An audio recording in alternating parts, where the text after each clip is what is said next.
like that, we back, fellas. What's going on? This is Unpacked, presented by the To Be Fair Show and the G Shit Podcast.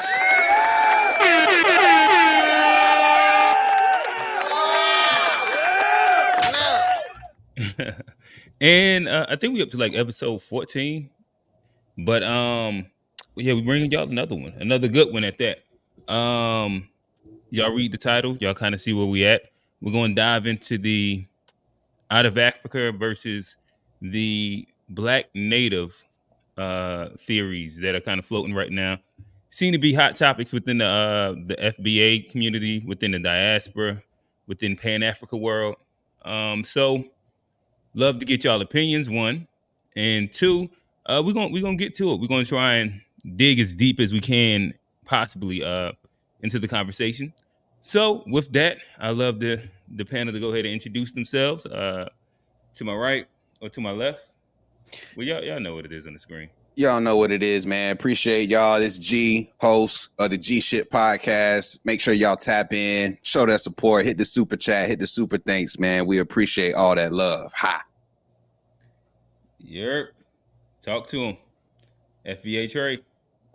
What's good? It's FBA Trey. I'm a guest on this panel. Just want to do my best to be a good advocate and a positive voice for the FBA lineage. And I'm happy to discuss one of my favorite parts of the FBA awakening today. Help us out in the chat with your comments and feedback, and hit the likes. Oh yeah. It's your boy Johnny P. Appreciate y'all for having me again. I'm the host of the To Be Fair show. Sometimes we have to unpack the things we unpack here on this show. But yeah, definitely, appreciate y'all having me. I'm looking forward to another great convo. All right. So yeah, as y'all see, we're gonna hop into the FBA or Blacks native conversation.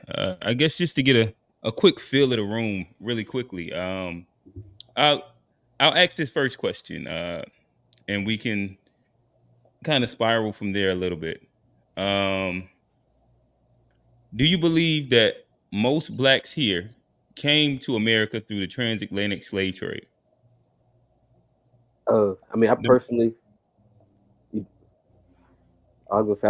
feel like, I think most people feel like that's just what we was taught. That's been kind of ingrained, taught to us. And I'm open to, discussion if there's, valid proof to where we're not. But where I'm at right now, I don't know any other storyline of how we got here.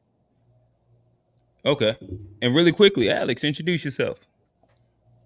Am I muted? No. No, we can hear you. Hey, everybody. I'm Alex, and I'm just here to have a productive conversation. There we go. So yeah, G, what's your thoughts? Do you think that most Blacks came here through the transatlantic slave trade? I think growing up, I did think that. But more recently, I've become open to the idea that may not be the case. And when you look at how, Blackness was created in America, I think it's clear that it's not like based off of where you're from. It's based off of how you look. So because I know, a lot of natives to this part of the world before Europeans got here that were brown skinned, like many of us on this call, I could easily see over time, like how that all gets lumped into being Black. So I'm becoming more and more open to this idea. And then I don't know if I would say more Black people were here than came from Africa. I'm still myself trying to figure that out, but I think there's a significant population of people who are here who identify as Black that their people didn't get here from the transatlantic slave trade. Okay. Same question to you, Trey. Do you think that the majority of Blacks in America came from the transatlantic slave trade? And you know me, I've always been extremely critical of you know, white supremacist propaganda or things that we get in the standard curriculum, and I've always been very uh, like a glutton for information that's beyond standard curriculum. From what I've found, there usually when you go into stuff like that, what you find actually makes way more sense than what you were taught in school when you like unveil like these lies. So from my research, I think it's very clear that we are indigenous. So Black Americans were the most populous people in this country, and I think we'd all be fooling ourselves if we couldn't fathom the idea that these people who have always lied everywhere they go were lying about this as well, especially when we know that it benefits them for us to believe that we are visitors in our own land, so therefore we're not owed anything. So, Okay. long story long, yeah, I believe most of us are indigenous with some African roots. I want to put that out there. Okay. Alex, same question to you. Could you repeat the question again, Q? Gotcha. So yeah, just kind of getting a feel for where everybody stands at on the panel. And I guess I'll ask you the first question before that as well. They kind of rope into each other. Do you stand on the side of like the out of Africa theory, or are you on the side of more so the Black native? And with that said, the opening question was, do you believe most Blacks came here through the transatlantic slave trade? I would go ahead and just like, just for, I guess for clarification's sake, there are two competing theories within human migration. There is one, which is what everybody knows, the recent out of Africa theory, which is pretty much like the general consensus. And there's also the multi-regional theory, where pretty much like is not widely supported, but more so along the lines of like what I guess like would be the alternative within the science world. Within those two like domains, I'm more on the side, not more on the side, I'm 100% on the side of the recent out of Africa theory. I think one thing that is going to be necessary for us to have a productive conversation, and even for the listeners at home, like don't take anything what we say. Like we're not anthropologists, we're not any scientists in the realm of human migration. So I am just going to be as best as I can, explaining what I read, what I learned, and pretty much what makes the most sense, is to explain how everyone got to where they were. As far as like, do I believe that Africans were here prior to like, I guess, pre-Columbus times? There is not any significant data or research or artifacts or evidence that supports such a claim. So I know we're going to get into that conversation a lot more, but as far as I'm concerned, yeah, we're African. We're predominantly from Africa. Anybody who's over here who even remotely looks close to me, I'd say at best you probably had some admixtures with the groups that we were intermingling with when we entered the New World. But to say that there was a mass population of African American people, it would require whoever's saying that to like, the burden of proof is on them to substantiate what they believe. It's essentially like, how can you believe something that is completely against the general consensus of science, not just one discipline, multiple? So Q, can I do a clarifying point too, just to make sure it's a difference between the question of were African Americans here or were Black people here? Because when we talk about the idea of Black, I don't think the theory is saying that maybe there are some people saying Africans were here, but people of color who were of all shades of brown were here before Europeans got here. And as Blackness was created in America, these individuals got lumped in with this category of minority that was non-white European, where they just lumped everybody in as non-white. It was colored, then it was Black, then it was some other stuff. So I just want to say that I don't think the question is like, was Africans here before the transatlantic slave trade? It's more so like, well, I'll give, I guess, clarification to it. What I'm specifically speaking to is the FBA narrative that speaks to the idea that majority of blacks in America are like what FBA would kind of be classified under, were here prior to the transatlantic slave trade. So so black Americans as they stand today were pretty much a version of who was here prior to the slave trade. Trey, correct me if I'm incorrect. That's kind of what the sentiment is, correct? muted. You're muted. That was a very good question, Q asked, because we're not saying that the black people in America were African. Some of them were, but we're just going to say that they were black people because we know Mansa Musa came here on boats, and we also know that some of the oldest animals were in America. So this whole theory of out of Africa, I mean, I don't even know if there's a general consensus in the FBA community if that theory is accurate, but the main consensus is that there were black people in America. They are the true indigenous people of this continent. So I don't know, we're not saying there are Africans here, we're saying there are black people here.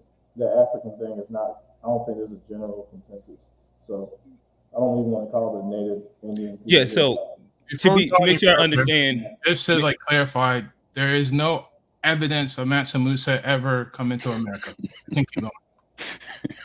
I mean, there's no evidence of a lot of stuff from a Eurocentric perspective. But we got to talk about things we got evidence about. We can't just make up fairy tales. I mean, but we also can't be in this cult of common curriculum that told us Christopher Columbus discovered America.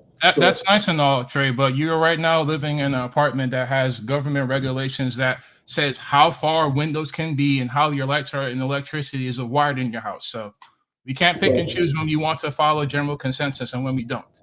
So you're saying because the apartment I'm living was built to regulation, that means that whatever they say about history. So you trust engineers who build the science that build the apartment that you're sitting in right now, right? All right, then. Let's keep going. So you're saying that means I must also trust them on giving me the history of where I came from because they can build a building. You don't have to trust in anything, but the truth is the truth and the fairy tale's a fairy tale.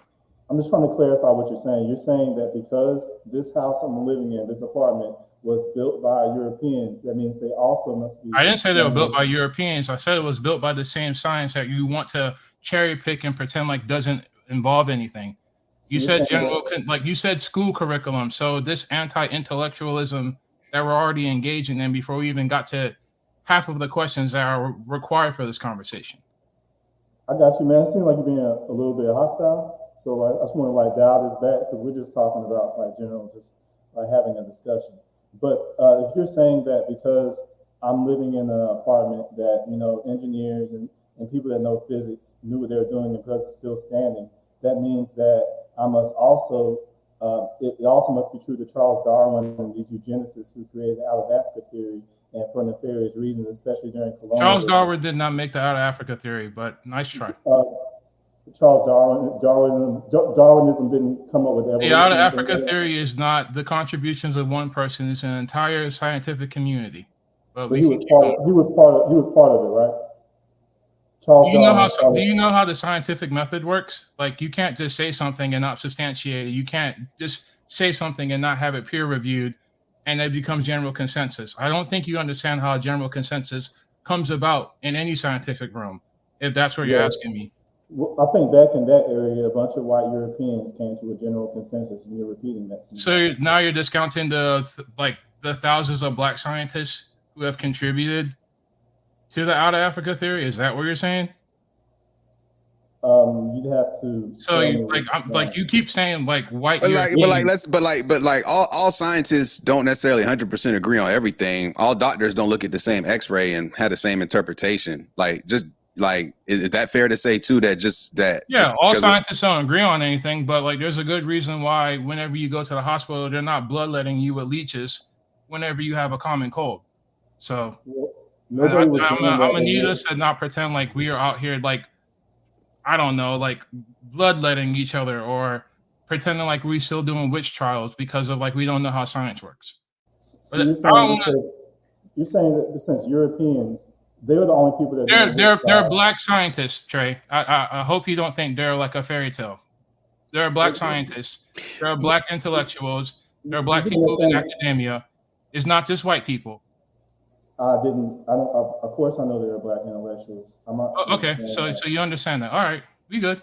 Obviously, like you asking if I understand. You keep bringing up Europeans as if like black people around the world don't study how we got here and why we're here. So there were black intellectuals that were part of the scientific conversation during the time when Darwin was involved in the out of Africa theory. You're saying that there were black people that contributed to that. So once again, we're attributing one theory to one person. That's not how science works.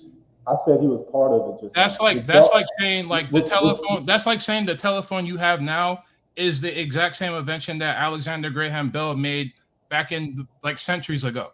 Like that's how silly what you're saying. And time out.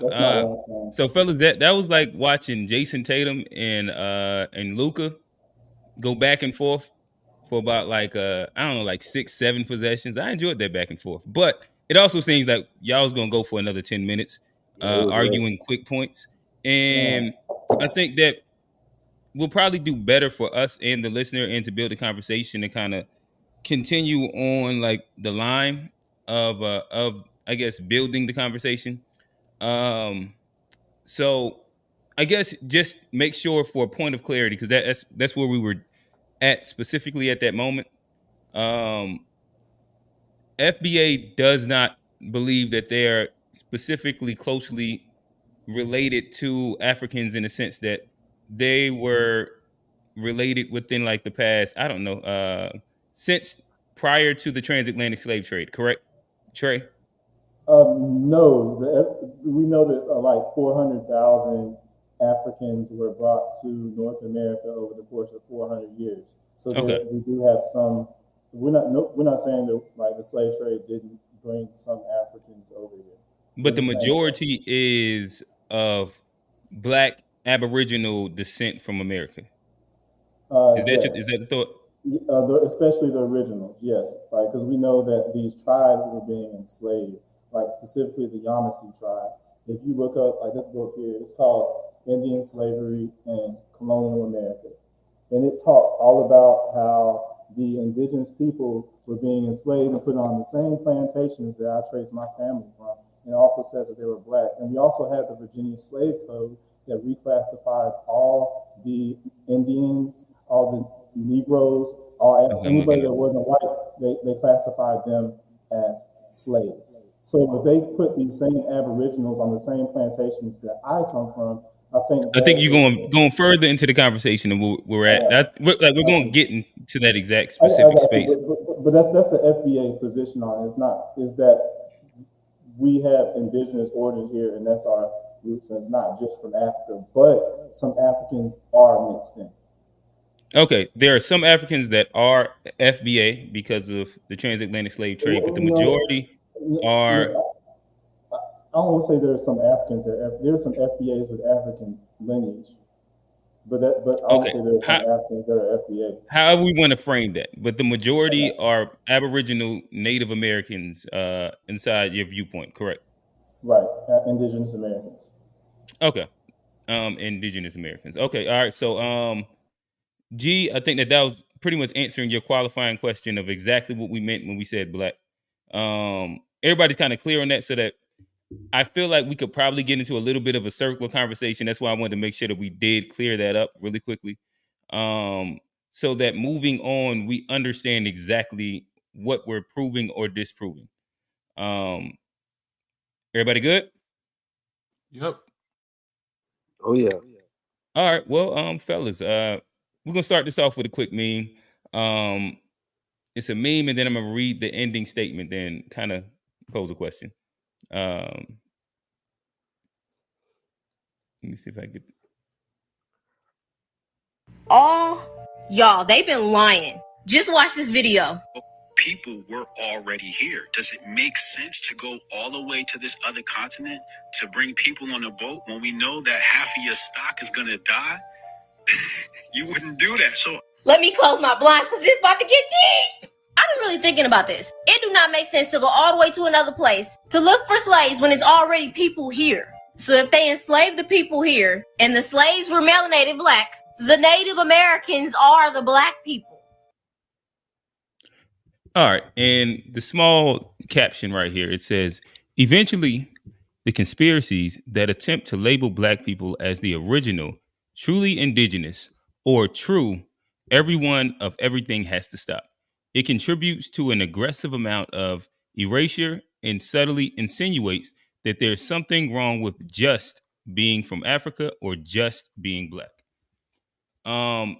So I'll give that, and then I'll ask the question: is the black aboriginal or black native narrative theory a new version of ingrained self-hate in which blacks are finding another reason not to be black or not be from Africa?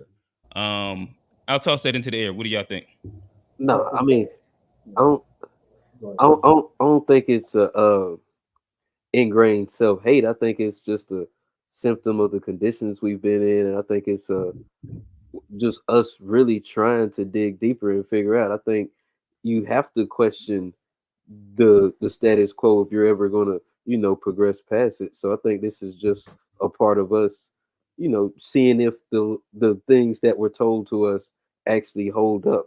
And that's why I'm always here for open honest conversation, because if facts say one thing, you got to go with facts. But I think you have to really go down and source out information, because there is a lot of misinformation out there. But I think this is just a part of us just, an awakening, a renaissance, just, us trying to know more about who we are. Okay.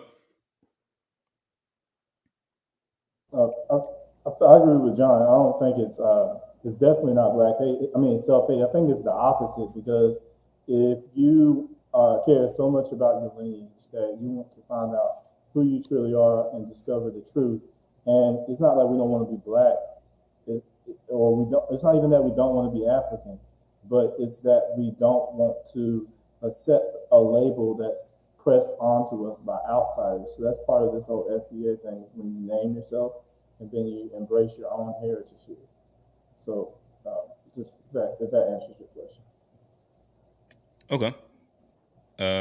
Alex, G, whichever one of y'all want. Look, I don't have much to add there, because I tend to agree with what Johnny and Trey said. Like, okay, when you are someone who descends from like being black in America, this idea that it boils down to science is where I would sort of say, like, this isn't a scientific thing. This is based off of more qualitative, if anything, accounts of what took place. You have to look at what people wrote in certain time periods. There is not an equation or a way to like take a sample of something that say like definitively X% of people came from this place or that place, in my opinion. But when you look at the times and the stuff, if you look at what people wrote about their first experiences of encountering people on this side of the world, what the folks wrote in person is enough to make me at least think like this is worth looking into, not that I'm ashamed of where I come from. And I think for people who are Black Americans, that's like a burning question. Like, what exactly did happen? Because a lot of us don't know where we came from. And there's a reason why we don't know where we came from. And so I don't think there's anything wrong with scratching that itch, pause, to see what's going on. Alex? I think we need to take, I understand what G is saying. Science isn't like some like alternate universe where you can decide whether or not you want to do something or not. It explains the world around you. It explains the physical properties of the world around you. It explains phenomena that happen in your day to day. So it's not that science is telling you who you are. Science is building a story to explain how we got here, to do forensics. Like if someone murdered somebody tomorrow or today, like we can, through the advancements of science, figure out like who did it, at what time, what weapon they used, vice versa. So if we're talking about something that we're historically trying to look at what happened, I'm not necessarily sure why we're kind of dispelling like the ability to do forensic science on what happened, who was here, why were they here. So as far as outsiders go, I don't think it's accurate to say that the African identity that I don't know who is they is forcing upon the Black population in the New World. Who's doing that when prominent leaders all throughout pretty much like until recent memory have all stated that we're African, have all proudly said that we're African, pretty much like even lamented about why are we ashamed of being African. So if anything, I do think this is a continuation of something that we have all been struggling with in the New World, whether it's in the Caribbean, whether it's been in the like the United States, whether it's in like the old continent of Africa itself. We have always been struggling with our African identity. And I think with and I also want to just like clear the record, there are Afro-Indigenous people, but we're not talking about Afro-Indigenous people. We're talking about a group of people that are essentially supplanting that we were the Aboriginal people of this continent, and nothing in science, nothing in historical records, nothing, absolutely nothing supports that claim. I do think that West African countries did have the ability to ship to seafarer over here, but not in any great number to the point that you can say that the overwhelming population that was here was African prior to the pretty much the transatlantic slave trade.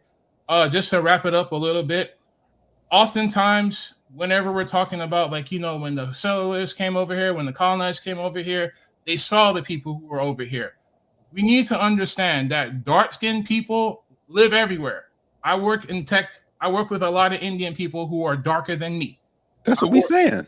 No. Listen to Well, no, those are two different things. Trey kind of clarified that part. Like there are dark people everywhere. So for colonial people to come over here, see people who are dark, that doesn't mean they saw West Africans. That doesn't mean they saw people who you and I would consider today as Black people. There are Mesoamericans, Inuits, Central Americans. There are literally like their descendants of these people are still here today, and they look just like the people from back then. So oftentimes it's not enough to see the dark skin. You also like, what did their hair look like? A lot of these descriptions were dark-skinned people with long, straight hair. They weren't talking about you, G. They weren't talking about you, John. You don't know my background, my brother. You don't know my heritage. They weren't talking you don't know what I'm talking about. You ain't see what I got under this hat. You are wearing a baseball cap with glasses and you have a black t-shirt on. I'm looking at you right now. They weren't talking about you. You don't, bruh. I can see you. I see how you look right now. They were talking about your physical appearance. They did not see you. Do you know what my family looks like, though? I don't need to know what your family looks like. I can see you. I have internet. Do you know how diverse Black people are? Like you sound very minimal. I'm looking at you. They did not see someone who looked like you. That is what I'm saying. They did not see you. Alex, you sound silly, bro. You sound silly. Okay. I sound silly. Gee, how do you identify? Do you identify African American? Just realize that, like, if you're the only one who realizes you don't sound silly, you might sound silly. I'm just saying. I don't care. I asked you a question. How do you identify as? Do you Black. identify? Okay. So, but do you even know what Black is? Do you? Because you're not even. Because do you even know what Black is in America? Is my whole point. Because you just described something based off of how someone looks, that they saw people of darker skin. These niggas were so ignorant that they called this shit the West Indies. Okay, so to say, doesn't that debunk your point? No, it does not, because my whole point is that when people of color were here, all of us on this call right now are all different shades of brown. And if you think that all these different shades of brown didn't exist on this continent, I would say that is not a fact. First and foremost. G. And you You are making a point that I am not making. No, you just said that there are You Afro-indigenous people here. That I am not making. You do that a lot. Make your point, Alex. What I am saying is there are dark-skinned complexion people all over this planet. Did I not just say that? That's the point you just said. So what are you upset about? I think No, like, that's what I'm saying. Yeah, bro. Hey, fella. Alex, y'all both are talking past each other. Why don't you be quiet? Let me finish my point, because I just repeated what you said, and then you didn't. Again. All right, so hey, fellas, how about we do this? Hey, G, make your point. We ain't trying to pull out the timer right now. Alex, I'll give you a chance to respond, and we'll keep it as simple as that. Let's try and keep it within a minute, and then we'll kind of move the conversation forward. Alex just said that there are brown people all over the world. I just said there are people on this call with all shades that were here before Europeans got here. So we're saying the same thing. So let's understand we're saying the same thing. We're not. Right. But Alex, allow him to finish out his thing. Go ahead, finish up. When America was founded, the identity of black didn't exist yet. Do you even know when that was like a thing? Do you know when black became a thing in America? Do you want him to actually answer, or do you want to finish up your point? I do. Right.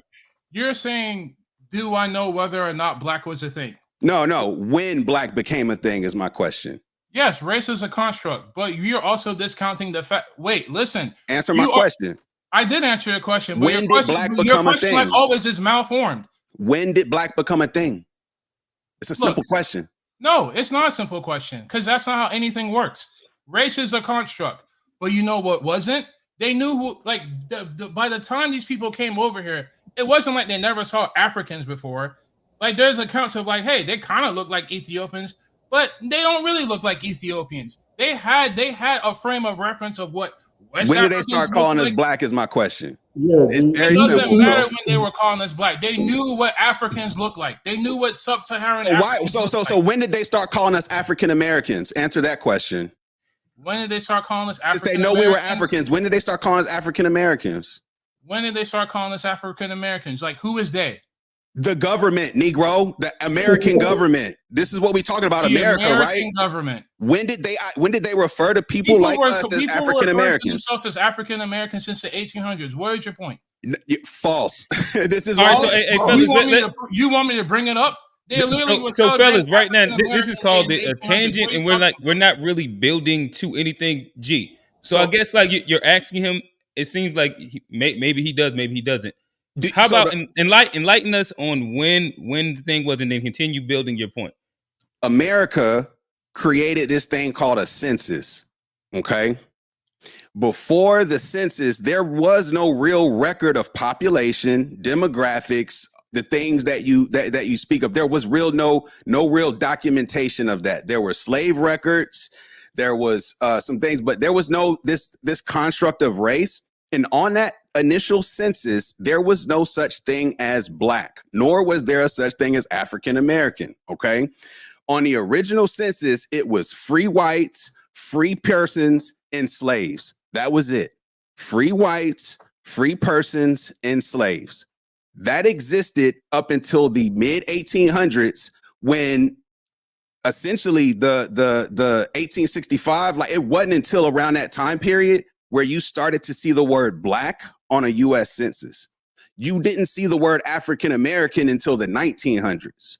So what I'm saying to you is that when we talk about being black, it is not based off of the fact that you were quote unquote African or even a slave. That's not what being black in America is defined as. And that's why I was so big on the start saying like, what are we talking about when we say black? Because black doesn't mean African roots in America. Black means that you classified as a certain thing. And that's my point here. So like that's it. Because these people of color were here, and there are records where, quote unquote, Native Americans were forced to identify as quote unquote Black or African American just so that they could vote in their local establishments. So this idea that everybody identify with African pride, Which African I also American, think that is not all the way true. They had to identify as colored more than Black originally, correct? Originally, because Black didn't exist. Right. But are we right, extrapolating what happened in Virginia to the entire? No, the U.S. Census. No, this is the U.S. Census. You're talking about what happened in Virginia, and you're extrapolating that to the entire continent. I'm talking about the U.S. Census. Okay. Gotcha. All right. So it seems like we kind of halfway circled back to the let me just the original thing. Hold on, Alex. Let me finish it off really quickly. Then y'all can kind of get back to it. So I think it's probably going to be really, really important because like as G kind of finished unpacking it, I don't know if like we're specifically like staying to the purpose of the conversation. When Trey, well, I guess Trey, unfortunately, you are the spokesperson for FBA in general. But when we're speaking about the Black Aboriginal natives of America, who are FBA XYZ, are we also speaking about darker skinned people from what do you want to say, South America, XYZ, that share a similar hue, but not specifically lineage or phenotype? I'm not sure I understand the question, but just okay, all right. So right then, the argument was based around if when whoever was coming over here on the ship and they touched down and they came ashore and they seen darker skinned people. Alex was saying that those darker skinned people wasn't specifically Black people. They were just darker skinned Indians or Hispanics or Asians, Inuits, whatever words you want to use, right? And I believe that G is saying that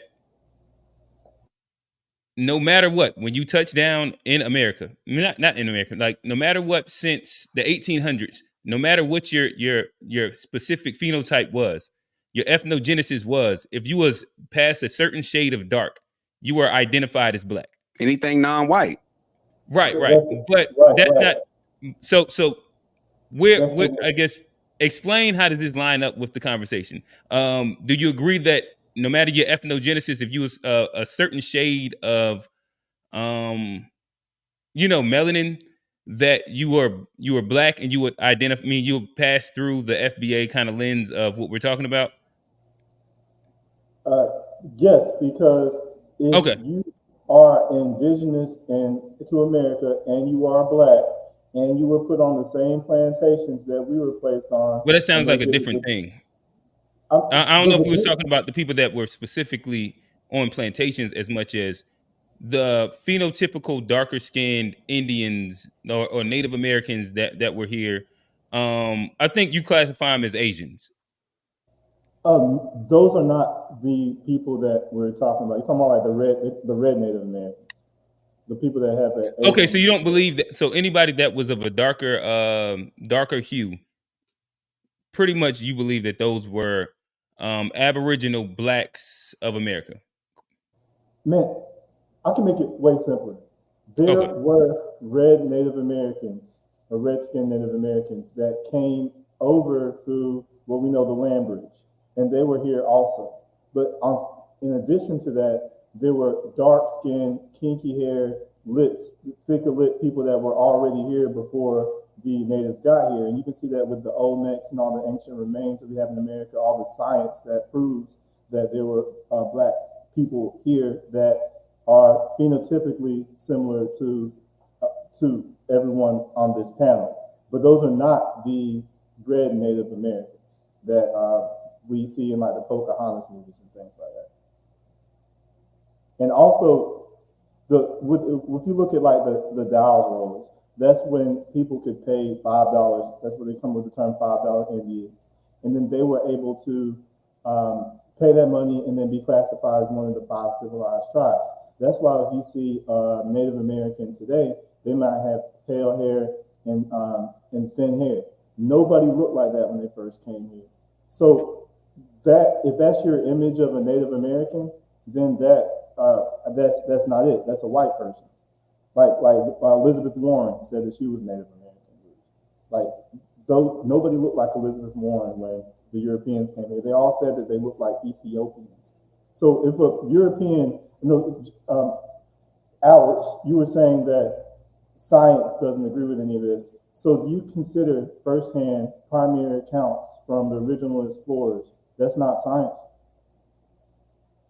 Like they're journalists when they came here. So an anecdotal account of people that people usually take out of context, no, that isn't science.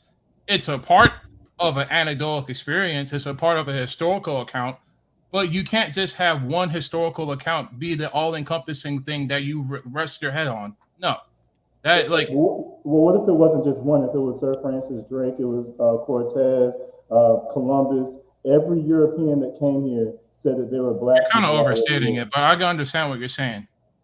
So, is that not science? If all of the people the Europeans that came here said that they were black people here?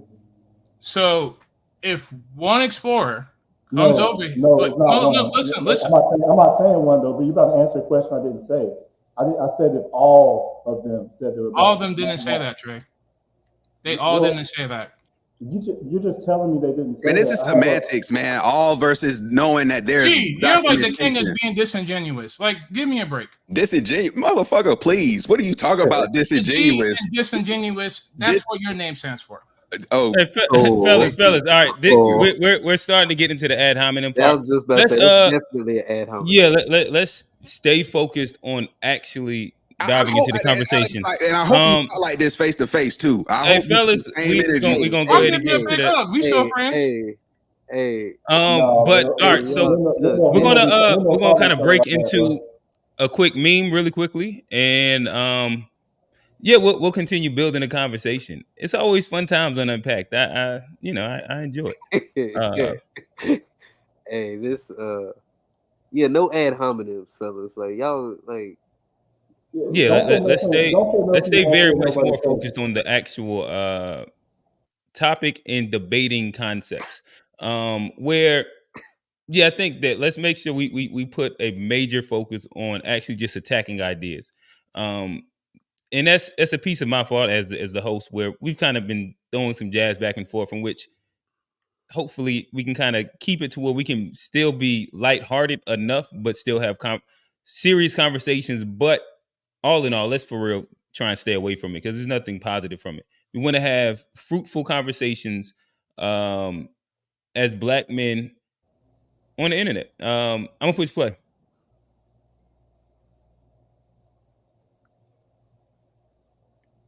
You know that Native Americans are not the first American. Did you know that the first Pelicans wasn't a pelican?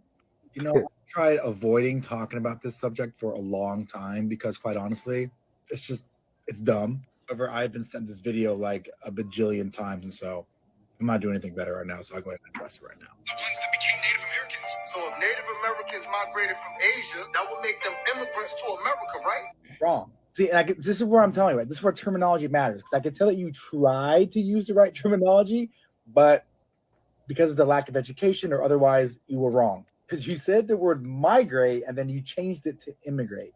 You can migrate from one place to another.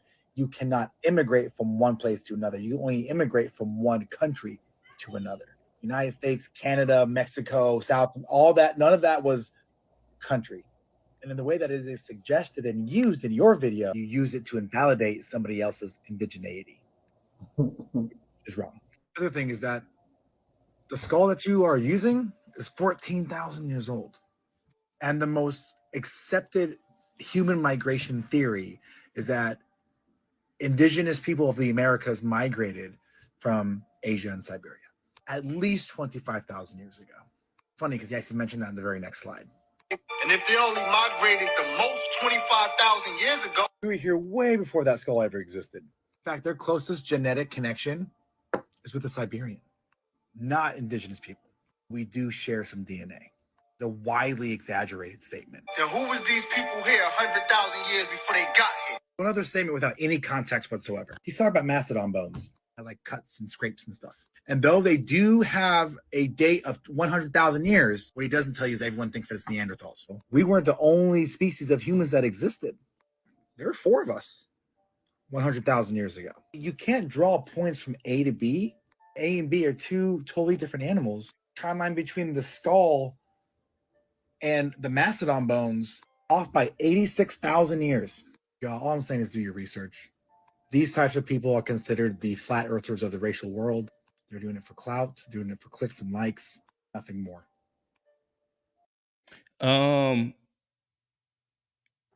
Trey, I feel it's only right to give you a first go at it. What is your thoughts? We were speaking about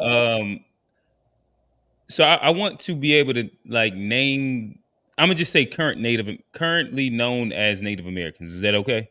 Like I don't want to offend, like I understand the ideas of what FBA is trying to push through. Is that cool? If you would call them the current people currently known as Native Americans, or Okay, there we go. All right, that works. So yeah, you were speaking a little bit on the people that's currently known as Native Americans. I'd love to get your reaction to his points. I mean, we all know. I mean, I went to school. I know all the theories. I know what everything Alex is saying. I know everything that guy is saying. But what I'm saying is that a lot of that stuff is not true, especially if you do your own research and you see all the people that said there were black people here. And if the land bridge theory is, I mean, that's part of like the out of Africa theory, where I don't think they came over the land bridge and built those pyramids in South America or the Olmec statues or anything like that. So those Olmec statues don't even look like what they call Native Americans now. So why would they come over here to America over the land bridge and build statues of black people? Doesn't even make any sense. So I understand why he wants to hold on to that belief, but at the end of the day, they made it so we weren't able to read for a reason. And I think it's the reason that we're having this like cultural revolution where we're discovering our roots is because now we have access to way more information than we've ever had. Like even when I was growing up, we had to use showing my age, like card catalogs, and then we actually had to go to the library and get like books. Now you can just research and have access. Right, you have access to all the books you need. So his theory is outdated, kind of like James Webb is bringing the Big Bang theory into question. So I don't understand why, like Alex, I don't understand why you're so devoted to, like it's almost like you're offended by us claiming that black indigenous people are here when we're having a conversation. Like, well, again, let's stick to like the points of argument more than actually saying like somebody is offended or whatever the terms are. Let's speak to the actual argument in the debate. I got you, but I am curious about why the attachment to it though, right? Because that plays into the video we just watched. Because he had an attachment to that too. So I was just, well, but it sounds like. So I guess this is what I would prefer you do. Because you didn't like address many of the points that he made with like another point or fact. I believe that you do have like facts and like your research where, like, for example, he said 25,000 years ago, there is evidence of the people that are currently known as Native Americans in America. And I guess I would love to hear your response to that. Like the idea of, go ahead. He had like 4 or 5 different points that you haven't like specifically addressed to like the impact of them being here, populating and being a people that, was inhabiting this land en masse. So to answer that question, if all the people that were over here look like him, why are there statues and why are there pictures of people that don't look like him that are before Europeans took over? Because that disproves his theory that they were the only people here. And are you talking about inside America or South America? North America or South America? Well, that would be both, because if they came over, the theory is that South America was also populated by people that came over the land bridge. So that means they would all, for that theory to be sound, they would all have to look like the people that are known today as Native Americans. Do you believe that like the Alaskans, the Inuits, the Native Americans, and I guess what you would say Hispanics, do they share any similar phenotype in your opinion? I think that the guys like that, And you said what? I think the guys like what we just saw in the video, I think there's a mixture. The guy we just saw in the video, he looks like he's Latino. And I think a lot of them have a clear Spanish European lineage, because you can tell like from their hair and their skin tone and everything like that. And also he comes from the area that was occupied by Spain for what, like from the 1400s all the way up until like the war with where they got. But you're not specific, so you don't believe that Native Americans and Hispanics share a very similar phenotype? Maybe to some degree, yeah. Like that's tough to say, because I think they look more like if you look at what they call the Native Americans and you look at like Fat Joe, I mean they might have like a palish complexion or light skin complexion, but the Asians, well, I guess have like the eyes. They have more. The Native Americans, people that know call it Native Americans, kind of have like the Asian phenotype in their eye area, versus Fat Joe. He just seems like he's European mixed with Black indigenous. So that's my theory. Does that answer the question? I'm not sure where Fat Joe came in. I think he's like Afro. What is he, like Afro Caribbean or something like that? He's Puerto Rican. Yeah. So we're talking about like Native American people Cuban. currently known as Native Americans. Like from Inuit to me, I guess because just answering what you were speaking about, or an assertion that you made where you said that I kind of had a brain fart for a second, but nonetheless, it was based around the idea that Inuits, Native Americans, and Hispanics don't share like a similar lineage, or the fact that the people of South America couldn't be the exact same people that were Native Americans and or the Inuits. My bad. I'm not understanding your question. I think it's way more complex than that. I think it's way more complex than that, because the only people that were in America that I'm aware of are the Black indigenous, some Africans that came over here. We also have the Asians that came over the land bridge and then became like the Native Americans that we know today, and then Hispanic people, who are a mixture of Spaniards and the Black indigenous.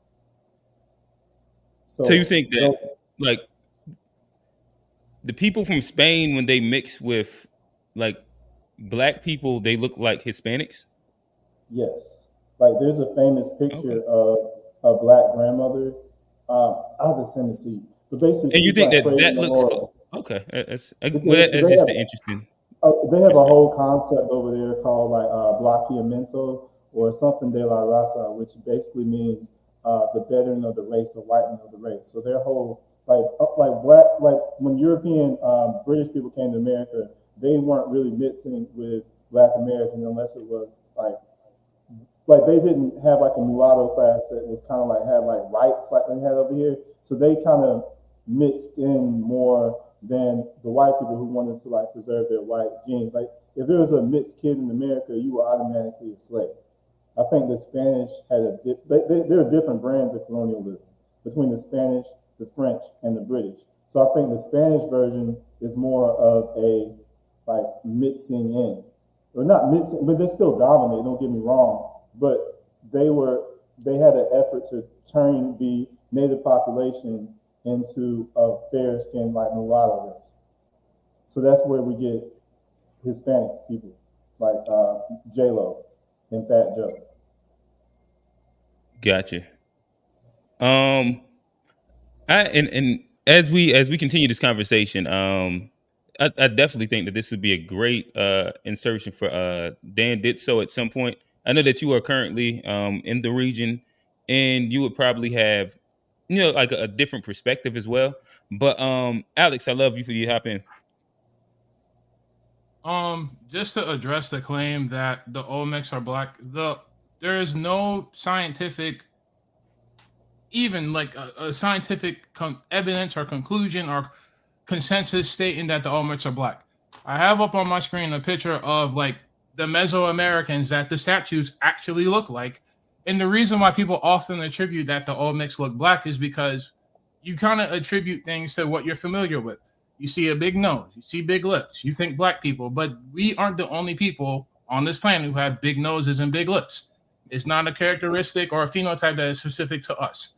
So it's on a TV, like not TV show. I mean, I guess we are on a show that we're pretty much talking about like the importance of like race and culture. Like it's kind of disingenuous that we're always so freely to like, nah, these people that are still here, their descendants are still here. Nah, they was making statues of black people. That is scientifically, historically, and like 100% inaccurate. Just to like go back to like the quote that often gets misattributed. Here's Giovanni Veranzo. They are dark in color, not unlike Ethiopians, with thick black hair, not very long, tied behind their head like a small tail. As for their physique, blah, blah, blah, blah, blah. Let's skip here. From what we could tell from observations in the last two respects, they resemble Orientals, particularly those the furthest Cenarian regions. So, East Asians, like us, like I hear what G is saying. And I apologize, brother. I love you. You my best friend.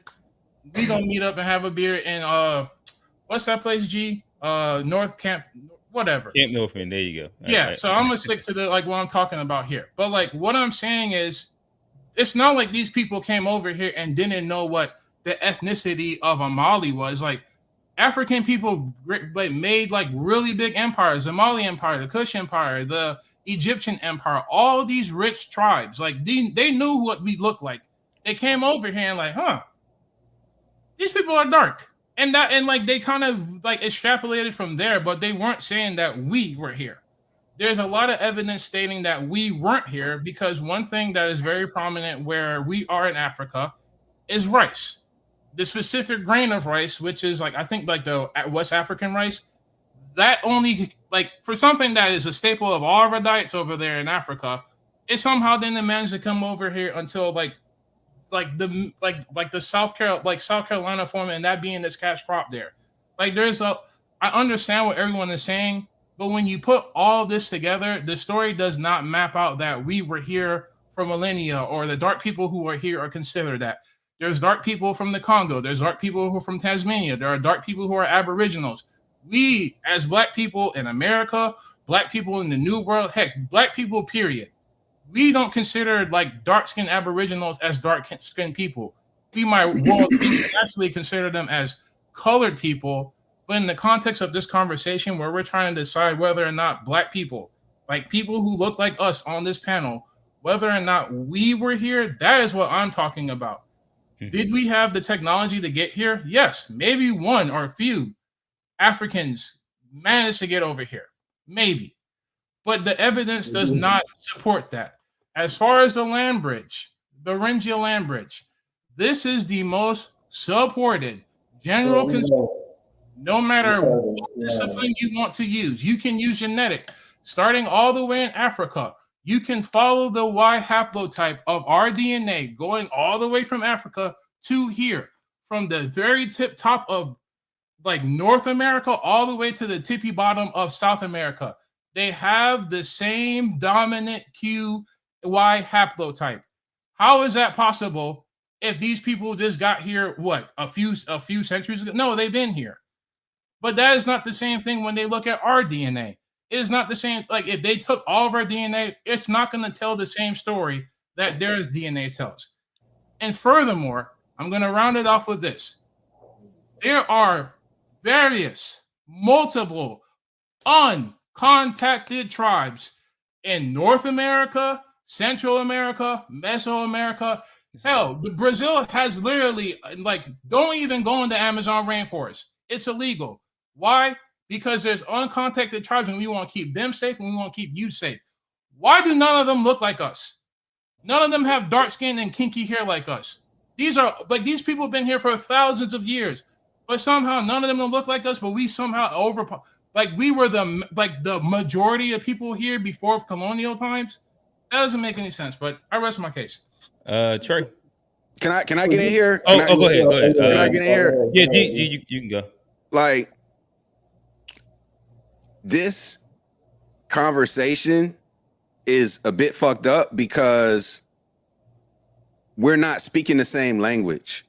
And in my opinion, Alex keeps referring to black as a synonym for African, and I'm not referring to them as synonyms.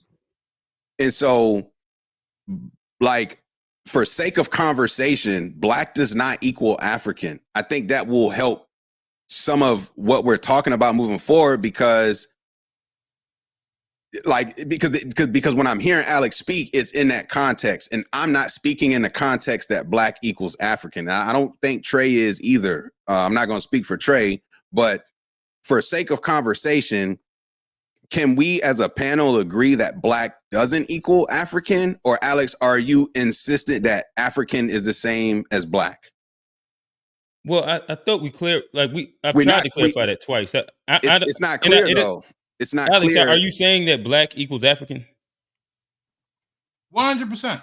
Yes. Exactly. So, Okay. You see what I'm saying? So one person sees oranges, other person sees apples, and we're having a conversation as if we're talking about the same thing when we're not. You see what I'm saying? G, just so you consider black as like an all-encompassing word for any dark-skinned person, like even in modern times? No, I consider black an American institution. Spit that shit, bro. I consider black an American institution. That's what I consider it. Can people of African descent come here and identify as black? Yes. But to the point, right? When they refer to Ethiopians, they refer to them as Ethiopians, not black. Like, they refer to the other folks as different things. Like, when you come over here, as I shared the link in the chat for for American purposes, when we talk about black, it is not necessarily African. It doesn't mean that you're majority African, doesn't mean you even have a piece of African. Oftentimes, people from Spanish descent will come to America and identify as black because they look like me. Like, I could go to the Dominican Republic and I can find niggas that look just like me, and they'll come here, and though they speak Spanish, they'll identify as black. Same way, whereas white Spanish people will come here and they'll identify as white. So black in itself is not African, because Africans will come here and claim Africa and like they're African, they're whatever country they're from, they're not black. Like, if I were to ask one of my just African friends who has African passport, they're black when they're here, but they are from where they're from. So this is why I'm just saying, for sake of clarity, when we speak about this idea of who is here, I don't think nobody's saying that that the Africans were here.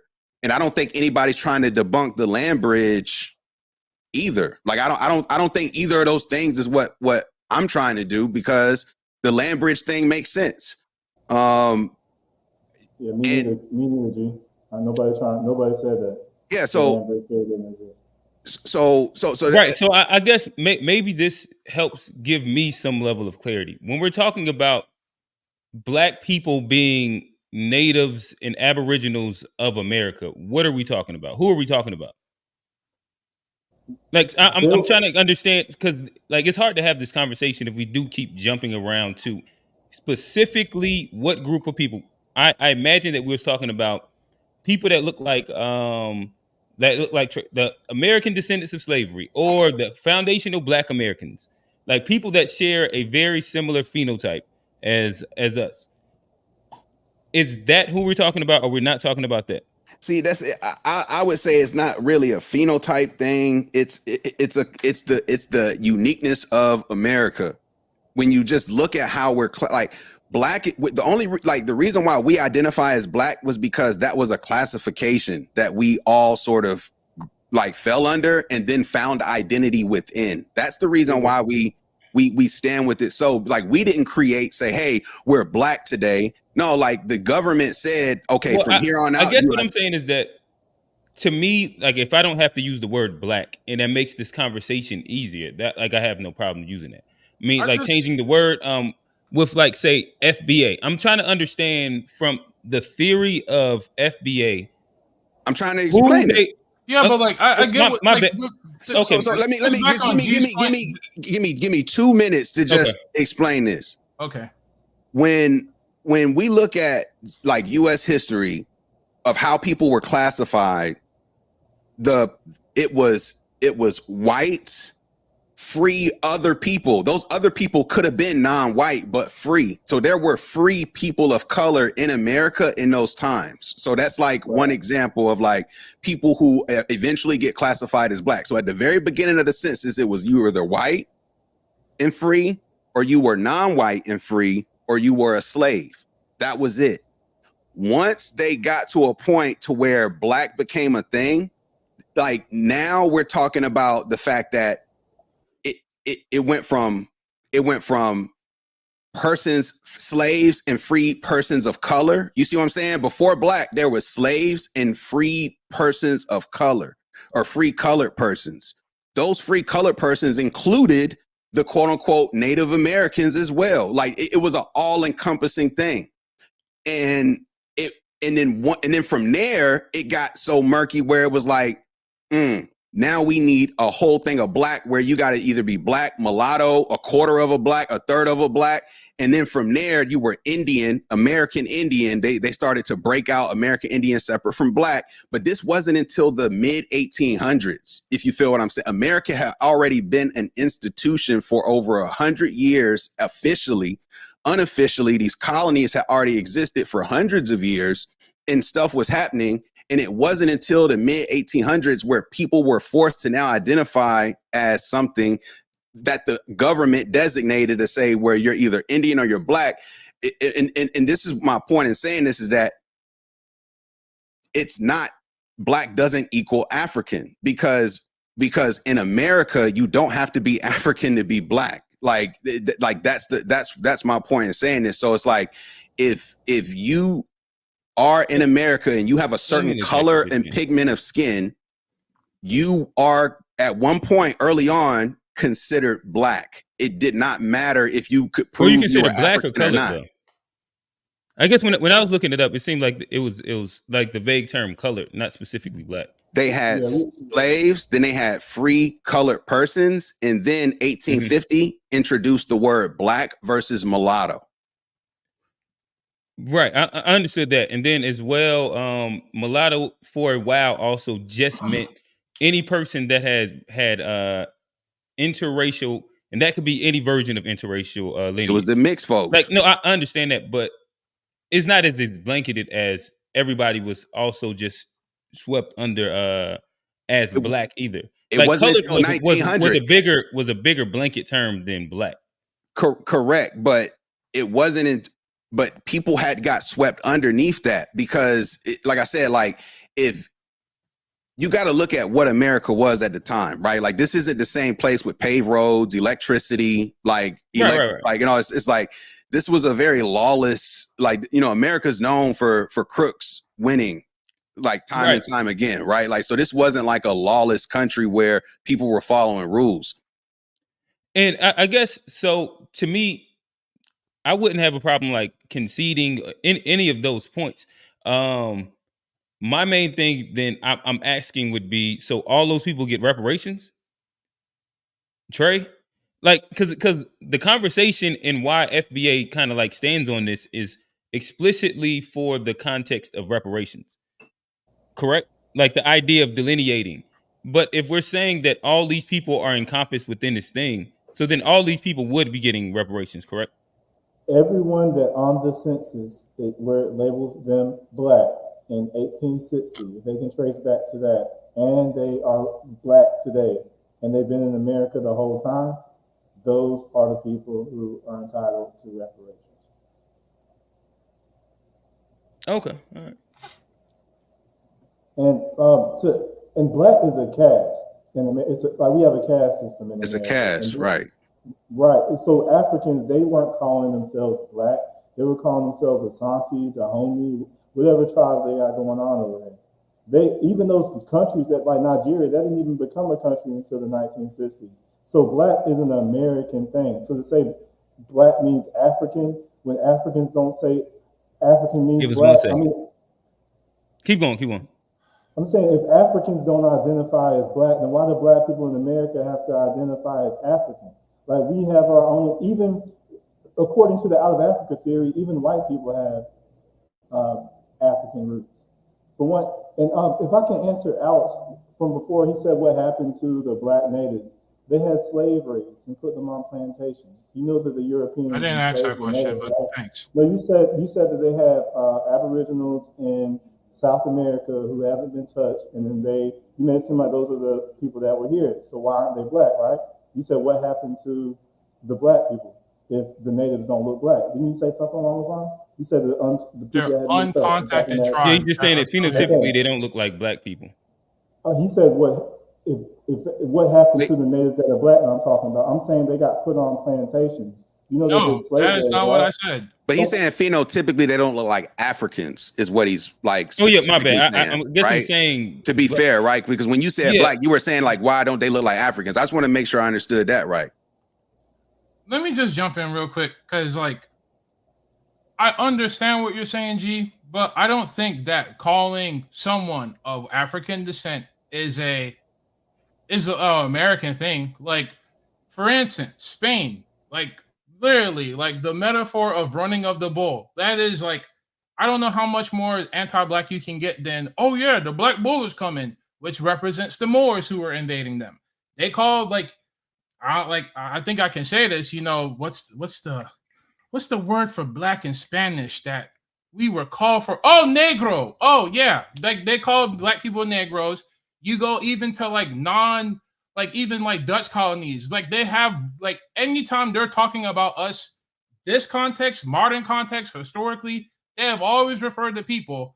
I don't know. I'm not trying to overcomplicate things, but they always refer to people of African descent as black.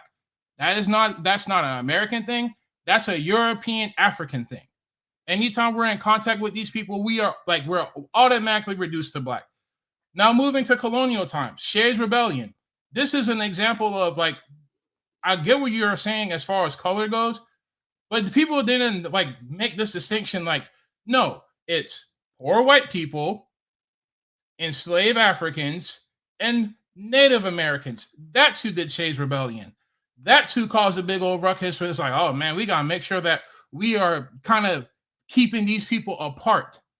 So if we're just gonna go forward, to answer Trey's question, my question is: there are throughout the entire North America and South America uncontacted tribes, as in the events of slavery literally went over their head. They didn't even know about this shit. They don't even fucking know we got internet and cars and shit. These people, none of them, if you tested their DNA, none of them have West African DNA.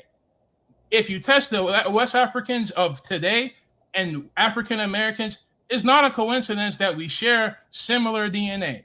It's not a coincidence that, the people who are really good at rice, they all somehow got migrated to the place that was cultivating rice. And only techniques that those people knew were the only techniques that were being done here. And they only happened here once slavery happened. So that's what I'm talking about on both ends. When it comes to just inventions, technology, cultural adaptations and devices, none of that existed over here. So I'm gonna need y'all to kind of explain to me, if you guys aren't for the recently out of Africa theory, I'm gonna need a time date on when do you think black people were over here? Do you think you keep saying black synonymous with Africans though? I just want to highlight what if we just said black people that look like us then? Because that's what we're trying to get to the root of. Because before Alex offended me, if you were to look at my family, my grandfather, his siblings, my grandmother, her siblings, they have the straightest of hair. The straightest of hair. My grandparents have always said that we had, quote unquote, Native Americans in the family. Like a lot of niggas in America be like, oh, we got Indian in our blood. Like it's a very common thing, right? But when you look at my family, their hair don't look all knotty and kinky like yours. That's what I'll say. And so for me personally, is that a mix of European or whatever? Like, I don't know what like there's no science to prove X, Y, or Z, because when you look at a DNA test scientifically, like we all descend from common ancestors. Like we're all like I do truly believe that when it comes to like human beings on the planet, we're all connected to some degree. Like there's gonna be common DNA just because of how humans migrate. So I wouldn't disagree with the land bridge thing and so forth and so forth. I wouldn't disagree with that, which is why I'm saying like people who look like us were here before America was a thought by the Europeans. Whether they look like you, whether they look like me, whether they look like Trey or Q, I think it was there was a diverse group of people on this continent that didn't all look like a monolith. Even if you go to Europe, all the whites don't look like the same whites, bro. You can tell the difference between the Dutch, the Germans, the Spanish, the French, the Anglos, and on that island over there who ain't getting no sun, don't use no toothbrush, no toothpaste. You can tell the difference even in Europe between different white people from different places. So why wouldn't say people who are on this landmass which spans north to south versus east to west, east to west longitude, you at the same kind of climate, whereas North America, it spans north to south, so you're getting a whole gamut of climates from the coldest of the cold to the Arctic up there in Canada to the closest to the equator. So you're getting a whole mix of everything. No? Yeah, but I think, just to clarify, G, I think what you're saying is that there were dark people here. Yes. But I am saying those dark people have zero, like before like slavery and all that stuff, had zero semblance, genetic makeup, anything remotely similar to us. They all came from ancient northern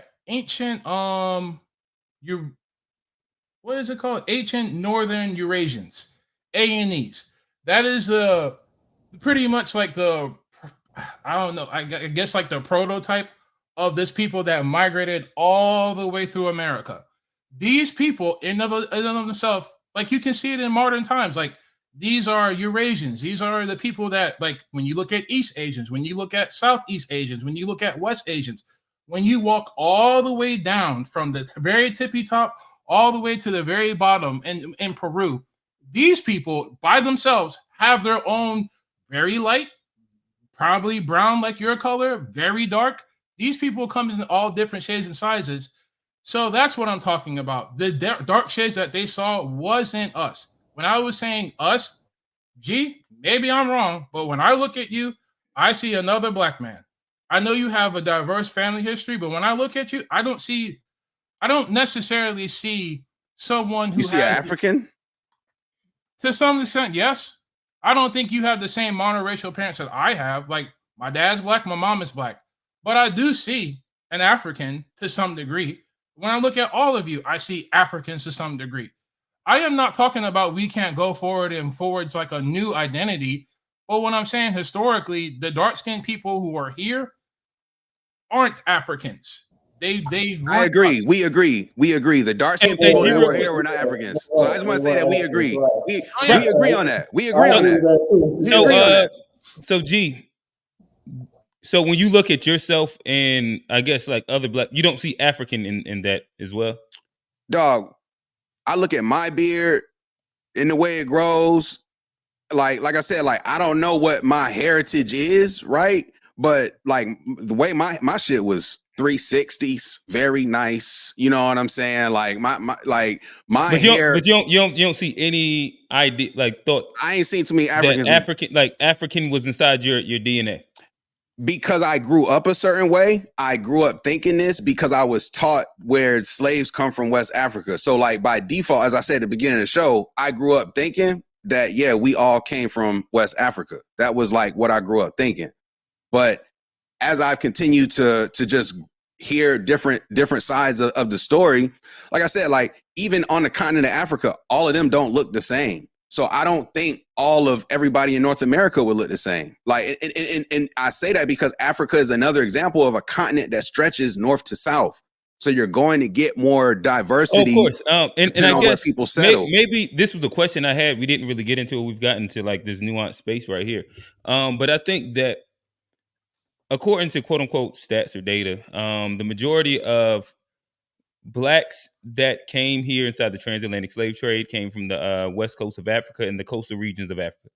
To me, if I'm just like spitballing, I do feel like there's like specific shared phenotypes of us, them, Jamaicans, Caribbeans. To me, I think that you can kind of like draw a fairly simple comparison between all of them and be like, this is one or two generations removed. Maybe they've mixed with whether it's some of the natives or aboriginals or white folk.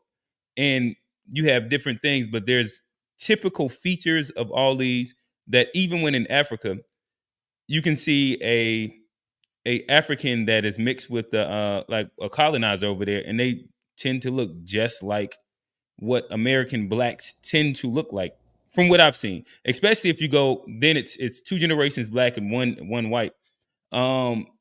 They tend to share almost identical phenotypes. Are we just like ignoring that, or maybe I have it wrong? I don't know if I have it wrong. I don't know if I agree with that, because if I look at a Malcolm Gladwell, for example, okay, like when I look at folks who are like literally half and half, like oh no, not half and half. What I'm saying is, so if to me, what most looks like the average black, especially like if we get into like lighter skins and things like that, is at least one generation removed. Like they don't look explicitly half and half. We all know what half and half looks like. But when you have somebody that is half and half and they have a kid with a black person, typically their phenotype looks like very similar to us. If you go third, where somebody, and this is where most of us have that exact thing where we have a grandma that was white, or not even a grandma, great grandma, or something like that, or a grandfather that was white. And then everything else ends up being black, and we have like these phenotypes that we tend to see consistently. But I might be wrong. I think that G, you got something to say? Well, let me just interject real quick. Like G brought up a really good point. When you look in Africa, like people are like they look different. Like, and the reason for that is Africa, like by general scientific consensus, is the most genetically diverse continent on the planet. And the reason for that is like modern human history starts 100,000 years ago. Over 100,000 years while we were in sub-Saharan Africa, we migrated north, we migrated south, we migrated out east, and so on and so forth. That's why there's such like, we were down there so long, we had enough time to kind of mutate and change and evolve and grow. But that's why when you look at like groups that kind of migrated out of Africa, like Europeans, Asians, and everything in between, when you look at their DNA, it's a lot closer to our DNA. Well, it's a lot closer to African DNA than it is. There's more similarities between that than African DNA within Africa. And the reason for that is these groups didn't have that long to migrate and mutate and like pretty much evolve or develop these different characteristics. That's why if you grab a West African and an Asian person, genetically they have more in common than an African or West African and a Nilotic person. So that's why you see the genetic difference. But as far as how we look, we all don't look like Nilotic East Africans, like, Dinka Matumbos and Manute Balls and all them people. We look like your Idris Elbas. We look like your pretty much your stocky Bantu, big, strong, fast, athletic running people. I know you're shaking your head, Trey, but like if we pulled up like the Nigerian like World Cup team or like the Ghanaian World Cup team or any African World Cup team, you look like you could be in the starting lineup. So like I don't know why we acting like we're not West African in some part. I am not like discarding anyone's Aboriginal heritage, because that did happen. Like historically, when we were on plantations and when we got off plantations, there was native populations there that kind of like were some co-mingling with us. But to say that we're them, I think that's disrespectful. To say that we are the Aboriginal people of this continent, it doesn't line up with anything. You said it's disrespectful to say we're Aboriginal to America? Yes, because it's not true. When there's actual Aboriginal people who are still alive today, still walking this planet to this day. Like I don't know how that's like. I don't know, like to some degree, like I don't understand how you don't understand that when your whole like platform is about essentially that. So it sounds like you're pretty dug in. You're not even willing to like think about the idea that maybe there are Black indigenous people here that were enslaved, and the intention was they want us to feel like we are foreigners in our own land, so we're taught that we're not owed anything. Like they have no. I am open-minded, Trey, but like that requires. I mean, bro, none of them, bro. Michael Blackson don't look like any FBA that I've ever seen, bro. Like these look like Africans, bro. Like you kind of gaslight, bro. I can tell. Are you right there? You are. Yes, you are. Go over. Him. Yeah, him. How do I? What is it? You the center midfield right there. What makes, because we're all the same like skin tone, or what are we saying? Like because we have similar shades of brown? Because I've never disagreed. So I don't think phenotypically it like what? Sorry, this person right here. What's a phenotype? Like what exactly does that mean? We talking about genes? Like phenotype, how your physical traits on your face, your body, how all that looks. How your genetic manifests physically. Are you Alex, y'all don't believe that this looks like an African American right here? But let me, Alex, can you see that? I don't think so. Look at that forehead. this forehead. Wait, my bad. Let me see if I can y'all see the mouse or not? Nah? Oh man, yeah. That look like that's a. He could pass. But Black folks could pass for white. Right here. Come on, stop playing. But that looks like Gen G is a goalie. Bro, look at that guy on the bottom right. There's some people that look like they're way more direct to source, but I guess the point that I was making is that a lot of them look very similar to what African American, quote unquote, or Black American, quote unquote, look like. But I guess if we're ignoring and like thinking that looks just as similar as Black people to Asians, Black people to Hispanics, Black people to I don't know, like I can just keep naming all the different ones. Then I don't know. I bet $100, put my money where my mouth is. If y'all give me a list of African pictures and a list of foundational Black American pictures, the majority of them I will be able to pick out easily. Well, I think so because most foundational Black Americans got some white in them. But that's not necessarily. It's like white or Indian, like one of the two. That's not necessarily. Even the darkest of Black Americans still don't look like Africans. Even all Africans don't look like each other. And even if we were from Africa, because that's like a whole entire continent. That's why, like, if you speak regions, I think that there's regions where you can see where there are similarities to African Americans, or I mean, but I guess because making sure I understand, like your perspective would land at, you believe that way prior to transatlantic slave trade. So how, like, give me a time frame. When do you think that Blacks, well, like the Africans that were in America, or do you think that there's a common ancestry that traces back to Black Trey?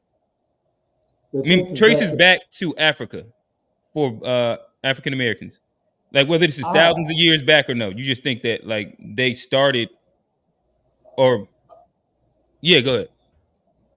I am not committed to the out of Africa theory because one of the biggest reasons is by those pyramids that are in South America, that the date is like they look like I've heard them dated like they could be older. Even some of the original animals that are in America. This is the source. And I also know that the out of Africa theory was given to us by eugenists who had an agenda.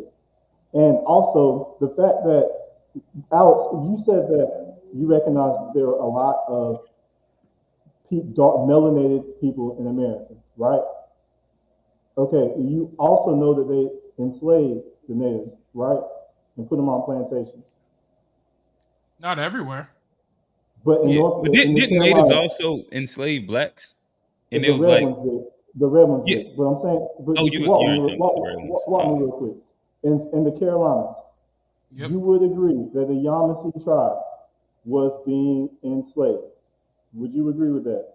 Yeah, there were indigenous people who were enslaved. Like that's pretty much the entire story of slavery. Like they were enslaved. That's what I've been saying from the start.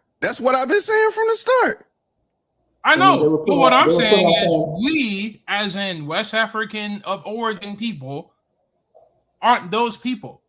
Like I agree. Yeah, I think we agree on that. Yeah, but we always agree, G. But so what? So I'm too disingenuous, man. I don't know.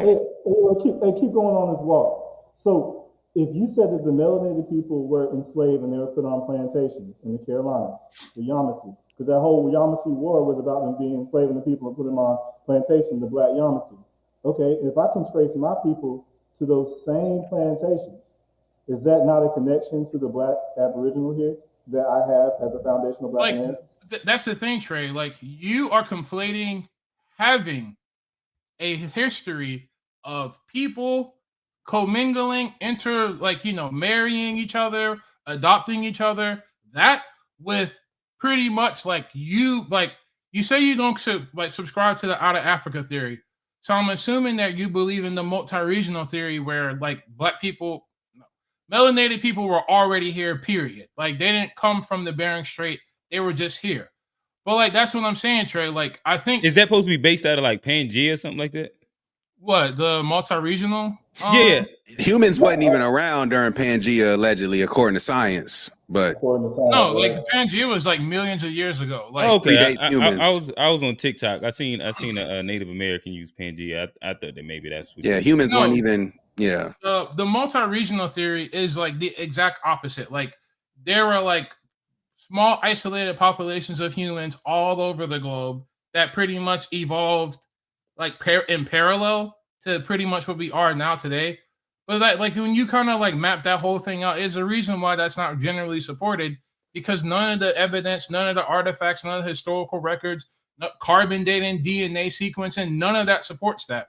What it does support is black people in the sub-Saharan Africa, dark-skinned people, because let's say there weren't any race or anything or ethnicities. African people were first. They migrated up through, they migrated to South Africa, East Africa, to Europe, Asia, and through the Bering Strait into North America and South America.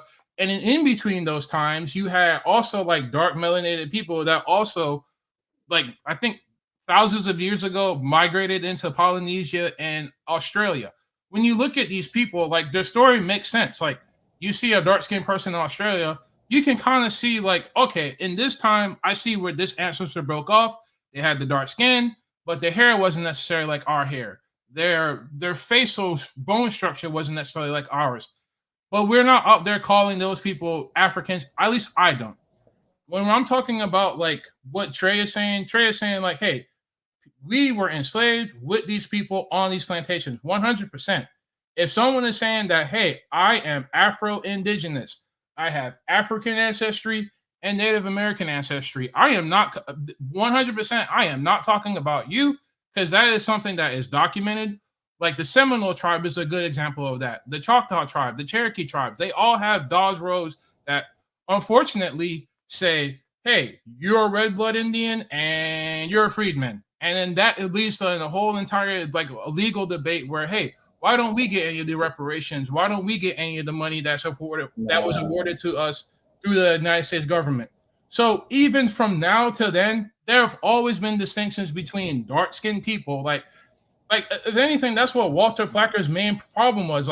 These black people are going to pretend like they're Indians, and these Indians going to pretend like they're white. So let's go ahead and put something in place so that shit doesn't happen, period.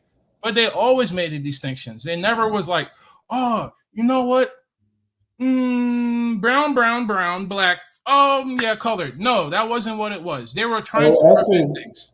Actually, the Virginia Slave Code said exactly what you're saying that they didn't do. It said, whereas in the Majesty's plantations in America, slavery has been introduced and allowed, and the people commonly called Negroes, Indians, mulattoes, and mestizos have been deemed absolute slaves. So they put all those groups of people on the plantation together, those same plantations that I came from. So it sounds like we were already here, based on, because if I can trace my roots to the same place where they put the indigenous people, then those are my roots, which are indigenous, which is my whole point.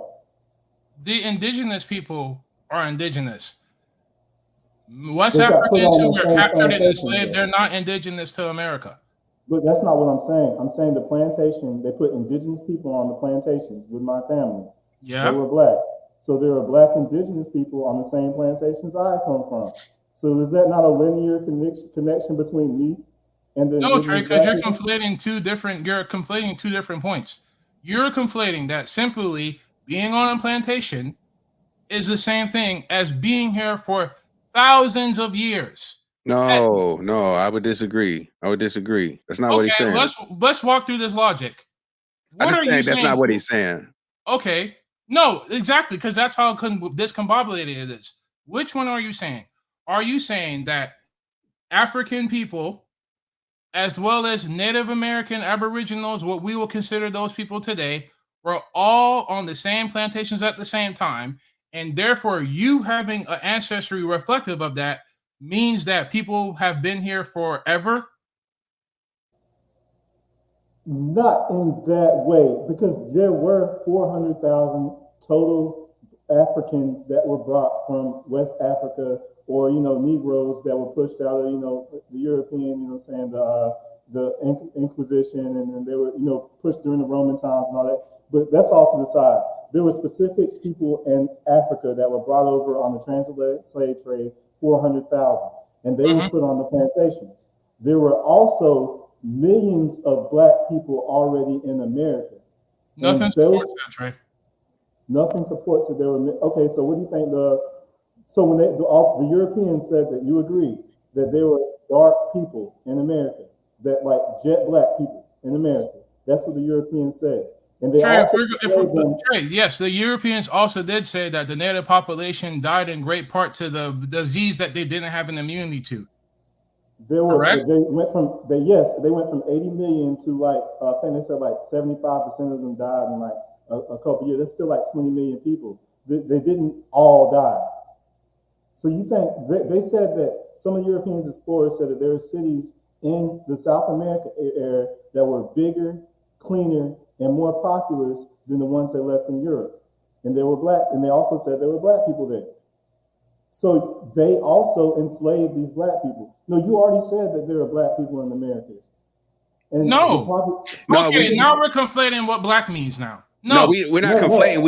We don't see black as the same term. Like I think, like I said from the start, like when you say black versus when it's apples and oranges. We're not saying the same thing when the word black is used. I always think you're not black unless you came from Africa. If you were indigenous and dark and melanated, and you got put on a plantation and treated as a slave, and then you're my ancestor, you're not black. Can I ask a question as an example? Because like so for just from my personal example, especially my maternal side, both grandparents are born in rural Virginia. Their people are descend from Virginia. Okay. Where a lot of this stuff we talk about, you mentioned Walter Plecker. This is that's his state, for example, right?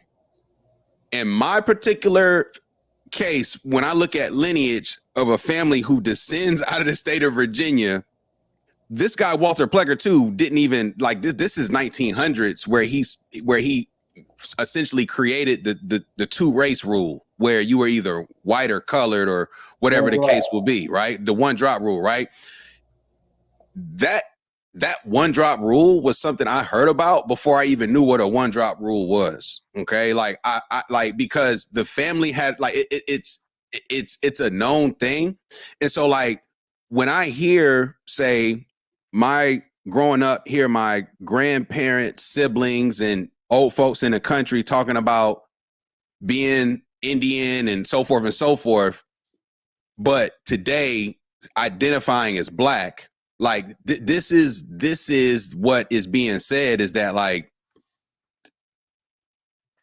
I don't think it was just Virginia, but the fact is that definitely in Virginia, which is, you know, one of the staples on the East Coast, if you were in that colony at some point in as late as the 1900s, regardless of your when you got here, how you got here, whatever the case, you were either this or that, and that was it. And when you look at like that impact on how people identify and how they, you know, find identity, this is where I say it's like, it's not about the fact that saying that they were here, you know, as the original people. I'm not trying to say that, so I hope that's not what it's coming off as. I think the main thing is that saying that we shouldn't assume that just because you look like one of us on this screen, that your ancestors came over here off of a slave boat from West Africa. Hey, fellas, as we continue the conversation, we're gonna kind of do 5 more minutes solo. We do got 3 call-ins in the back that we'll start kind of sifting our way through. But yeah, again, continue. I guess this will be a question that I'll ask, that I'll pose, just to be able to kind of round out my understanding of y'all beliefs. So I guess, so y'all don't believe that, or do y'all believe that black people in America have some derivative from Africa? Yes. I'll start with. I think all people in the world have some derivative from Africa.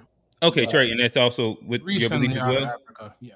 Yeah, even white people have roots in Africa. Yeah, but I do believe, not what Alex was saying, like a separate. I forgot, not out of Africa, but a separate. I believe that the Moors, like Christopher Columbus used Moorish ships. Moors were black people. He used Moorish maps. I believe that the Moorish people were in America before Columbus. I don't subscribe to this whole idea that for 200,000 years of human history, we didn't have boats until the white man came around. Gotcha. Hey, Trey, I'm gonna keep building the question. So I guess, all right. So with that stated, when do you believe? And this is where like we get into like this semantic slippery word game where I'm not even sure exactly which word I should use. So I'm gonna just say FBA. When do you believe FBA originally came to America? We always been here, like the Moors. So what does always mean? Let me tell you what's wrong with that question, because FBA is a vast criteria. It's not like a one person thing. So like FBA can include the natives who were here, who had to go through American slavery. It could also include the folks who got off of a boat. So like so just because you say sure, but so then I guess I have believed that we kind of had built it. But so if we understand, he said 400,000 were the people that were brought here from slavery, right? So if we exclude them, when did the majority of what is said to be FBA come here in America? That's what I'm speaking about. Man, they have skeletal remains of black people in America that go back tens of thousands of years. No, they don't. So it's a difficult question. It's probably through that land bridge thing, like anything else, how people got to their place where they settled. Like, no, I guess I'm asking. So when do we believe this? If we don't believe that it was inside any level of currency, I mean, like any, if it wasn't current or any time recent, the land bridge, that would be my answer. All right, so you the land bridge. Like that makes sense. Like I'm not gonna disagree with the land bridge that's when this part of the continent or this continent got populated via the land. Like that makes a lot of sense. That predates the Moorish Empire. It predates all that stuff. Yeah, I think that's like 25,000. Well, that's where the earliest they say that earliest, whichever one that they say it could have been. But that pushes closer to like the Inuit theory or the Siberian Eurasia Asian idea of like them being the natives to like the land of America. Trey, I guess I'm trying to understand with you your perspective on that. When do you believe that? You said we've always been here, but we also are from Africa. So I guess I'm trying to get an understanding.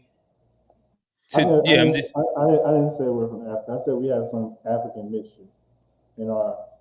Okay, so you don't believe that we are from Africa? Man, for all I know, there's another. Like there's an originating point from Africa. There's another theory that I don't want to get back into this. Get too. But is that a yes or no? I guess I'm trying to understand. So no. You're asking if I think that we came from Africa to over here. Is that what you're saying? I'm asking, do you believe that there is the first question I asked, do you believe that there is an original ancestor from Africa that is shared across like FBA? I don't know. I'll be honest with you. I've seen different theories. I've seen theories that support the original man was in South America, because like some of those old pyramids that go there. So and then I understand. Okay, so you don't. So in general, you're on the fence. You don't necessarily believe that black people, FBA had any originating point in Africa. I'm not convinced on that. Can I jump in real quick? I believe all humanity comes from Africa to some point. For like, however you boil it down, everything started in Africa, in my opinion. Okay. Just to jump in real quick. Colin, we about to get to y'all. Yeah. Like I believe that when it comes to as earliest as we can document people being here, I think.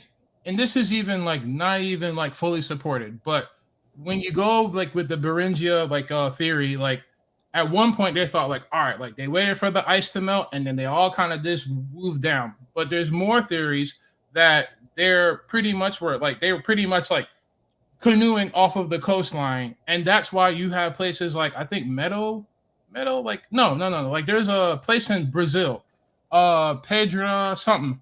Where it shows like people like could have been there 30,000 to 56,000 years ago. So the reason why I'm saying as far as black people are concerned, like they have like sites where they saw like Norse Vikings like pull up and set up their little vacation homes in the summertime, and then they pilot their ass back to Scandinavia somewhere. So we can see that like they see all this stuff. Like we can go look it up, but what they don't see is any like previous, like, all right, like these are things that were prevalent in the old world that were here in the new world. They don't see any of our DNA here. Like even linguistically, when they follow the people that are Native Americans from the Bering Strait all the way down, they can trace linguistics of, okay, like this word kind of is the etymology of this word kind of came from this word from this old language. Even as far as like something like totem poles, like if you go look at some ancient, like not even ancient, like modern day East Asian countries and ethnicities and tribes, they have the same kind of iconography that kind of like work this way all the way down. So I don't think that when people see pyramids, I don't think that's indicative of black Egyptian pyramids, because quite honestly, like there is scientific evidence of people doing like mummification hundreds of years, like thousands of years before they were even doing it in Egypt. There's a thing called parallel development, parallel evolving. As far as pyramids, if you have children, go watch them play with some Legos, go watch them play with some blocks. The first thing that everyone does, hey, if you want to build something really tall, you start with a wide base and you work your way up. Back in Egypt, those pyramids was used for burial mounds. Here, they were used for rice terraces and other like day-to-day activities. So Just because you see a pyramid, that doesn't necessarily mean that it's traces of Black Egyptians or nothing in modern archaeology supports that claim. All right, so fellas, I know you're about to get into it. We're going to continue the conversation. The conversation isn't going to cut off right here. I do want to give them a quick. I can't say 2 words or a quick sentence, bro. Go ahead, Trey. If you dig in those pyramids in America and you find Black remains, then does that help prove that there are Black people here? If there was actually Black remains there, but there is no evidence of that. Okay, there's an article that says there's an 11,000-year-old skeleton of a Black woman named Lucia that. No one has ever claimed that Lucia was a Black woman. Well, that's not. Look up the article, bro. I just put it in the link. I'm not looking up articles. Like, if you have like a scientific journal entry that was peer reviewed, yeah, 100%. But some random article, no, that's not. All right, fellas. We quick housekeeping, of course. Everybody that's in here, make sure you hit those buttons, the thumbs up and the subscribe button. Again, helps push the conversation out to the algorithm so we can get more people in here to talk about what we're talking about. We do have 2 guests up. We're gonna start with Kofi. Kofi, welcome back to the show. Let me take you off. Well, yeah, you're unmuted. Love to hear your perspective on this. I'm gonna give you about like 2 minutes, and then we're gonna go to JT. Give him 2 minutes. Then we'll have a back and forth for like another 2 to 3 minutes, and then I'm gonna bring up some more of the guests. Hang backstage if you like as the conversation goes. Just kind of depending on the flow of it, we'll kind of try and bring back up guests as well. But Kofi. I try to do in 2 minutes. A lot was said, and I don't know if I can do it in 2 minutes, but I'll try. So This whole notion of Black not being African is, again, so freaking unhistorical, right? It makes no goddamn sense, right? The first people that went to that started translating slavery were the Portuguese, then the Spanish, right? They call those the Negros, right? And then the English and the Irish started doing it, and Negros turned into nigger, just mean black. That's what it means. So you think when a white person calls a Black person nigger, it's coming from those words, which means black. Dr. Henry Clark said that, right? Dr. Henry Clark said that. I'm gonna real quick. I'm gonna read what, like, none of us is the authority. I consider myself an authority, but none of us the authority, but I consider myself the authority. Right. Like, wow. Yeah, you were African, bro. I don't care. Don't start this whole indigenous shit, bro. You were African. We brought you here. You ain't had no ancestry here. Before you got over here, you were just, boot scratching your booty over there, bro. You didn't have any What? All right. That would be the literal definition of anecdotal, not anecdotal. Ad hominem. But when people from immigrant backgrounds are trying to tell native people who are saying they're native that they're not native, bro, like, isn't that disrespectful? Like, what? No, I don't know. Is it guess disrespectful that Frederick Douglass said the same thing? No, Martin Luther King said the same thing. Malcolm X said the same thing. No, Frederick Douglass said he was indigenous. No, he didn't. No, he did not. No, he did not. You're making shit up. I read this before. You're making shit up. Like, anyway, I claim my time. Like, this is stupid. None of us. You keep going out. I'm not going out because he keeps saying he about to say none of us know, but he know. I know he's about to say none of us experts, but he the expert. Yeah, it says Douglas reportedly told Caroline Bell he was descended from a Potomac Indian. So even we've been saying we have Indian roots since our grandma days. It wasn't since till Jesse Jackson that we've been hard on this African American thing, and he's an obvious plant. Like, he's bootleg. Like, we don't. That's why if you look at the people that's who are not like educated, that's an interesting perspective. Okay. It's nonsense. It's filibustering. My mother told me something too, and it wasn't true. What the hell does that even mean? That doesn't mean anything. Hey, Kofi, go ahead and finish off like the last minute of your perspective. But basically, what I'm trying to say, Dr. Clark, all of us cannot hold a candle to Dr. Clark, and Dr. Clark will not co-sign this bullshit. And Dr. Clark never said anything along this lines. Dr. Clark said, he said, black tells you what you look like. Black doesn't tell you where you're from, right? So You know, being Dr. black Clark was African. also. Allow him to finish. My Finish out bad. your point. My bad. Black doesn't tell you what you look like. Black doesn't tell you where you're from. We all know Dr. Clark was a Pan-African, right? I was gonna read. I think the reason why I was going out because I was gonna read a quote about Dr. Clark. Anyone just read about Dr. Clark's famous quotes. That's one, right? The second thing I want to say about the out of Africa being a theory. Again, this not trying to be insulting ad hominems, but this is like junior high school fucking science. For this to be even a debate. This is just a remedial conversation. Out of Africa theory is here we go again, man. Like what the hell, man? This is a very remedial conversation. It's not a theory. It's been proven with science and archaeology, right? If we all take a DNA test right now, right, since we're all African men, we're from West Africa, our DNA will be, our helix will be a lot longer because we have a lot more DNA information than a white person or a Native American person. That is a fact. That is a fact. So it's not a theory. This is something that's proven. And again, saying we all come from Africa, it's stupid. Because that no white man walked out of Africa. African man walked out of Africa during the end of the Ice Age, and then he migrated, and then he evolved into other humans, as we know, as Asian, and so on and so on and so forth. One last point, and this goes to show that even when living here, that the American dynamic is very different. I took a DNA test. I have 1% Native American in my DNA. But where I'm from, there's black people, you have a little bit of Chinese, and you have Indian people, right? There are people, me including, especially in my family, that have a half Indian parent. No one is trying to jump ship of their race and saying, well, I'm an Indian. Because no one's trying to run away from their blackness. And I think this is what this is.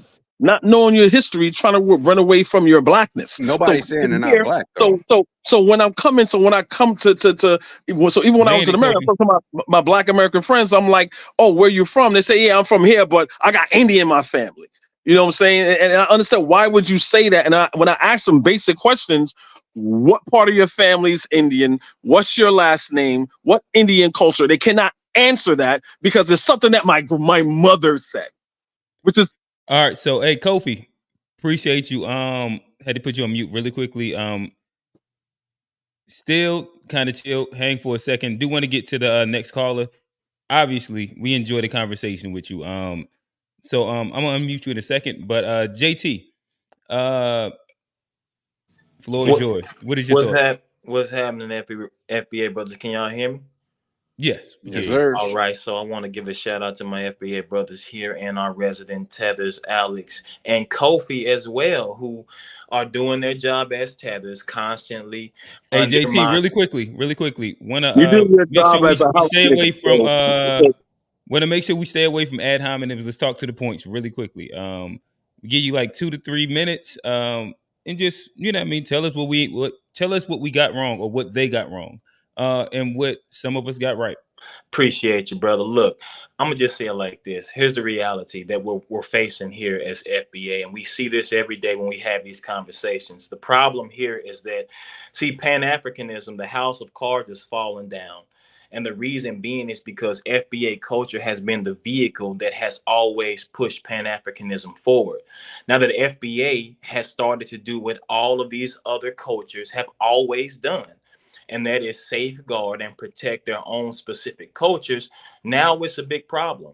You see what I'm saying? Because here's the truth of the matter, right?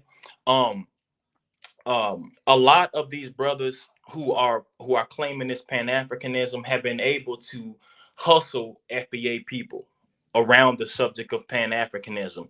The interesting part about this conversation is that people have a problem with just the idea that black people were all over the globe. We know that there's black people who are residing in North Central Island. right, who've been there for thousands of years. We know that there are Aboriginals who have resided in Australia for thousands of years. Why is it such a problem that to say that, you know, Black people were here on the North American continent, right? The reason why it's a problem is because they can't attach these people directly back to Africa and exploit this idea of Pan-Africanism that have always that they've pushed on FBA culture for all of these years. This is the reason why, right, whenever you have these conversations, right, you can't get a clear answer as to why you see these cultures in other like islands. Like, for example, again, North Sentinel Island, right? If I was to ask Kofi or Alex, right, how did these people get here? Where did they come from? They can't give me an answer to that, right? These people have been here, and they're not Africans. In the same way that FBA people have been here for 500 years, we have our own history. 30 seconds. We have our own history, heritage, and culture. And now we're starting to delineate and say, you know what, just like Jamaicans, just like Haitians, just like Dominicans, all of these things need to be respected, right? It's a problem now. So I know I don't have a lot of time. So I'll okay, gotcha. So I'm kind of open the conversation up with one quick second. I'm gonna open the conversation up with the panel with y'all. We'll try and keep this within like 2 to 3 minutes. But I want to throw to Alex first because he did kind of name you, and then Kofi will allow both of y'all to kind of answer the question that he posed to y'all. What was the question again? If you don't mind me asking, JT. Is my mic open? Yeah, I can hear you. Oh, okay, yeah, so cool. So we have Black people, quote unquote, melanated people on North Sentinel Island, right? If we can say there are melanated people on that island who have been there for thousands of years, why is it such a mystery that Black people can be on the continent of North America for thousands of years as well? We've been in Asia, I don't know, in India. I mean, every continent that you go to, you can find a demographic of melanated people that have been there for centuries prior to European and Asian expansion. Why is it so hard to believe that FBA people have been here melanated on this continent prior to the transatlantic slave trade? So North Sentinel Island, are you talking about like the North Sentinel Island and the Bay of Bengal, pretty much like relatively close to India? Yeah. So are you saying like the dark-skinned people there are like what? Like where are you saying they came from?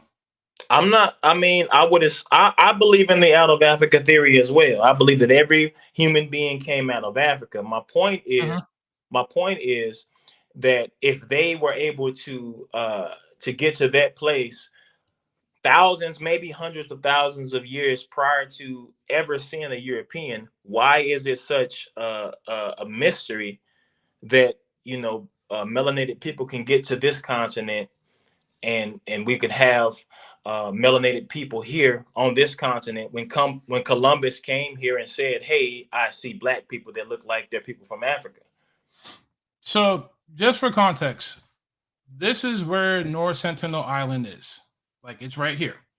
Brother, just answer the question, Doc. I mean. And here is West Africa, and here is North America. These aren't the same distance of travel. Are there evidence of prehistoric people doing seafaring? Of course there is. Is it the same thing to say that West Africans couldn't have done it? Of course they could. What I am saying, JT, is that there is no evidence that they did. What I am saying is there's no evidence that they didn't. That's not how brother, there's no evidence that they works, didn't. JT. Like you have to make positive claims. You can't make can't do a negative claim. We have eyewitness documents, right? That say you have eyewitness documents before people were even writing down things prehistoric time.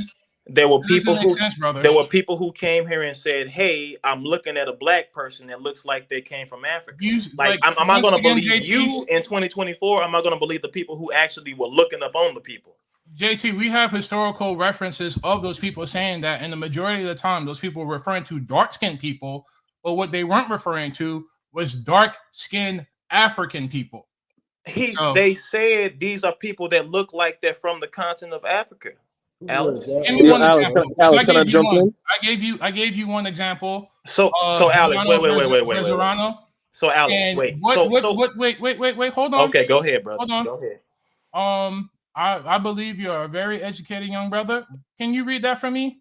It's small. Orientals, particularly from the furthest Saharan regions. You understand that? That's one.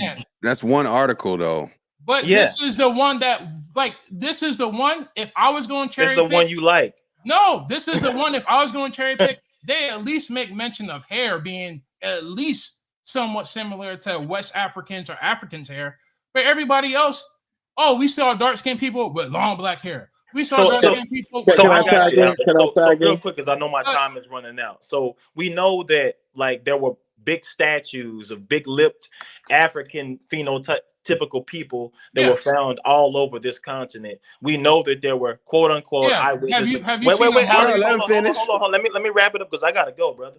There were eyewitnesses accounts of quote unquote black people that look like they're from Africa, but we're supposed to ignore all of those. No one said they're from Africa. They said they were dark. Alex, let them land the plane. That they look like they were from Africa. No, but we're supposed to ignore all of those things because Alex got an article. I got you, brother.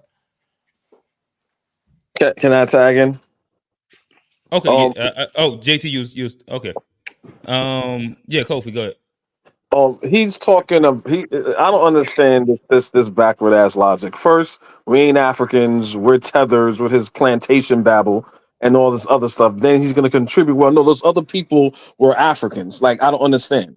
Right. Well, he doesn't seem to understand. He said he believes in the out of Africa theory. So he believes in after the 10,000 years after the Ice Age retreated and stuff like that, we went to the Arabian Peninsula and we migrated. Right. When I have these conversations with people that doesn't understand human migration, it didn't happen in one lifetime. Right. Because it happened thousands of years later. By the time they get to the Bering Strait, in Asia, in Northern Asia, Siberia area, there weren't the same people that settled in freaking India. If you know a map geographically, the people in India at this time look different than the people in the Bering Strait, crossing the Bering Strait, going into Alaska, coming down from Canada, coming up. They are totally different people. They may have certain similar phenotypes, but they are genetically different people. So when you, again, using Dr. Clark, black tells you what you look like, it doesn't tell you where you're from, right? And you got to understand, all these people are among the equator, right? It's called the Sun Belt, right? So all these people, phenotypically, skin-wise, as y'all hung up on skin color, right? They all gonna have the same phenotype, skin color, but they're gonna be different type of people phenotypically. That's why East Indian from India will be darker than all of us on here. But you cannot call him black in the sense that he's black like us because we are traditionally West African. Kofi, we know this. Even though he's blacker than us. I'm sorry. I just want to ask Kofi a question. Can you repeat what Dr. John Henrik Clark said as it relates to don't tell you what? Just say it again for me, please. Dr. Clark says that black, there's nothing wrong with the word black. Black, it tells you what you look like. Black doesn't tell you where you're from. Okay, so can we just pause right there?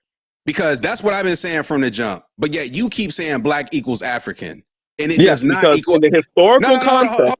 Hold up. You keep saying you're quoting Dr. John Henrik Clark, whereas black describes what you look like, not where you're from. And correct. That's the most, if I could summarize the overarching point of what we mean by this, that sums it up beautifully. Because nobody's saying that black equals West African. You are. We're saying black describes what you look like. And according to what black has been established here in America, at that time period, they didn't even identify Chinese until a certain year in But America. that's further in the future. You're divorcing blackness, the historical blackness, from right now. You can't do that, and that's why I opened up with what I said. Unless you're going to tell me that what they weren't calling us negro doesn't come from the Portuguese or Spanish word. Then the English and the Spanish translated that to nigger, and they knew that meant black. And then that's the evolution of the word nigger. Then nigger turned into negro. Then negro turned into black. These are all synonyms. So when you stand here and you say that black doesn't mean African, you're being historically incorrect. What you just said is not correct. What is correct based upon cite a source. Can you let me finish? Hey, G, land the plane, and we're about to bring two new guests in. Hey, Kofi, I'm gonna take you backstage. Stick around. We love the commentary.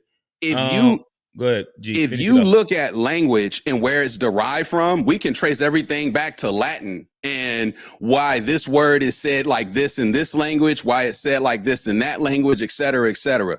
Nobody would say that.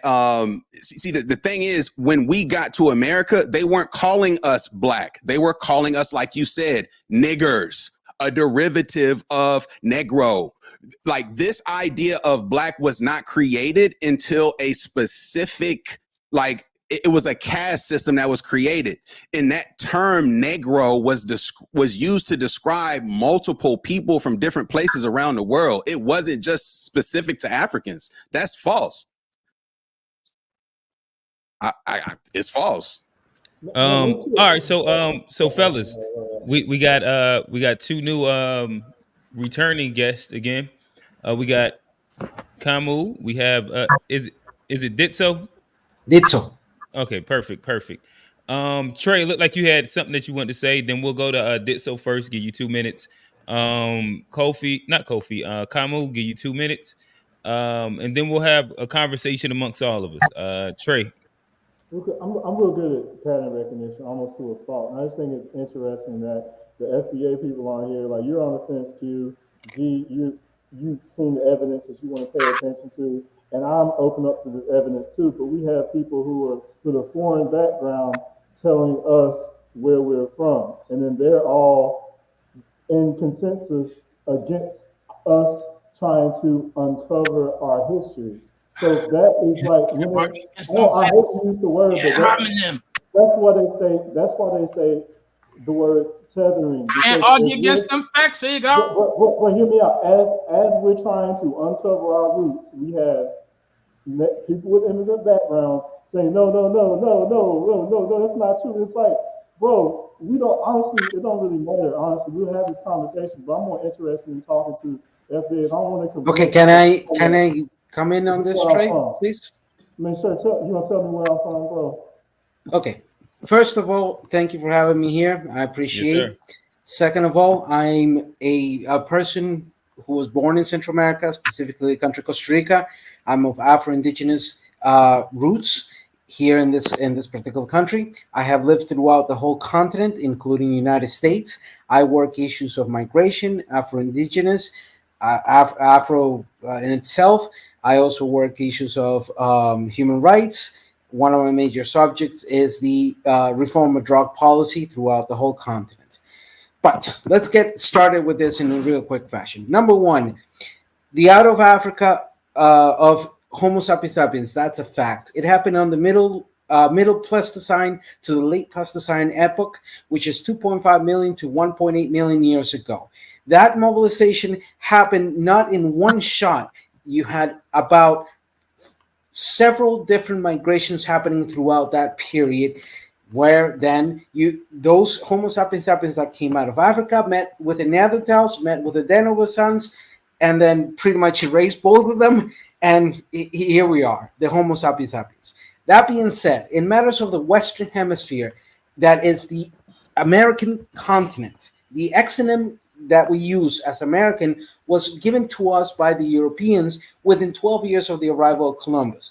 Trey, I am glad that you brought Columbus in earlier in the conversation, because then you accepted without any doubt that the concept of America includes all the countries that are from Argentina to Canada and the Caribbean. Therefore, all citizens here, modern day citizens of almost 1 billion people that are living here, between the 34 million in Canada, 340 million in the United States, and 650 million in Latin America, including the Caribbean, are Americans. Therefore, this notion that only the United States has the exclusive cultural hegemony and arbitrary decision of what is American is bullshit. Entirely systematic bullshit. It shows that you, my friend, are still colonized under imperialist rule. The blackness. I'm pointing that out. Do not interrupt me. 30 more seconds. 30 more seconds. Now, Go ahead and land on it.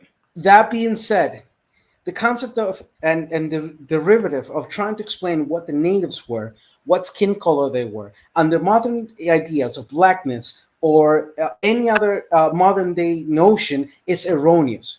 Were the native indigenous here in this Western Hemisphere from the first moment of 30,000 years up to 15,000 years ago that were of this skin color? Yes, because a lot of that population concentrated between the neotropic and subtropic regions of the continent. Therefore, they developed dark melanin. That being said, if we are going to be talking about the populations that were here post-Columbus and post-independence era, and we want to use terms like blackness or indigenous, please never use terms like Hispanic or Indian around me, because I'll destroy those terms in 5 seconds flat. But that being said, the question here is, who are the Americans? Who decides who are the Americans? And who decides what is blackness, what is foundational blackness or ADAS? Because if I could argue in a simple sense, foundational Black Americans in the last 200, 250, 48 years here. You got to land this. So yeah, we built 35 nations, including the natives. And not only that, but there's over 200 million ADOS here between monoparental and mixed in that sense. So, got to mute you real quick. Bring Kamu up. Stay. We're gonna have a full conversation after Kamu kind of says his piece. What's your thoughts, Kamu? Hey, gents, how's it going? Good. Thank you. So I hear the brother that just went off right now, TJ. He admits the out of Africa theory. We could work with that. G also kind of admits to it. We could work with that.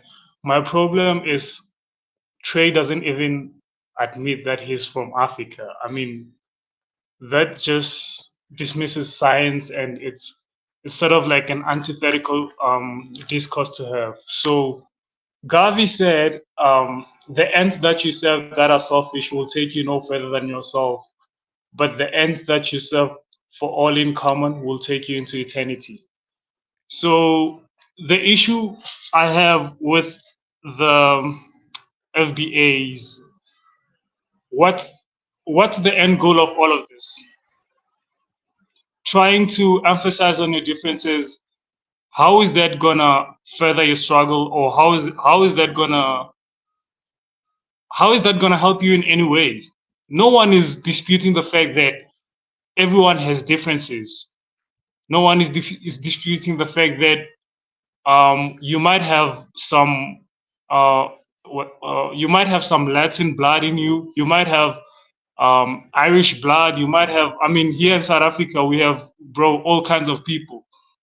But at the end of the day, when your slave master looks at you, they know exactly who you are. You are Black. And also, G kind of makes it his business not to understand the classification. Black wasn't born in America. Black is just the language used. It was, bro. It was. No. It's just a frame of reference used in English. The Spanish used it in their own colloquial language, and other people did so. They didn't use it as a caste system, my brother. They did, bro. They did not, my brother. Okay. Oh, like, keep going to your point. Kamu, you got about like 45 seconds left. Keep landing your plane. Yeah, so I'm saying, like, if I'd be glad if they could tell me what the end goal of all of this is, because you're going out of your way to distinguish yourself from the rest of us, and I don't know, to be accepted by your slave master or to get reparations and do what with. I just want to know what's the end of the end goal of. I'll open it up for G Can I ask Kamu a question? A question to his question. Sure.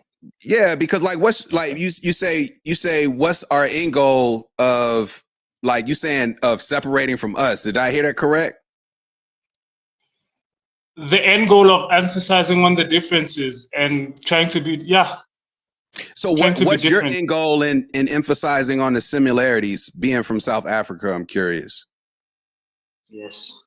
If you look at white supremacy and the global domination of white supremacy, if you look at the Chinese global dominance, if you look at the Arab rise in modern times, it's based on the corporation and consolidation of their race.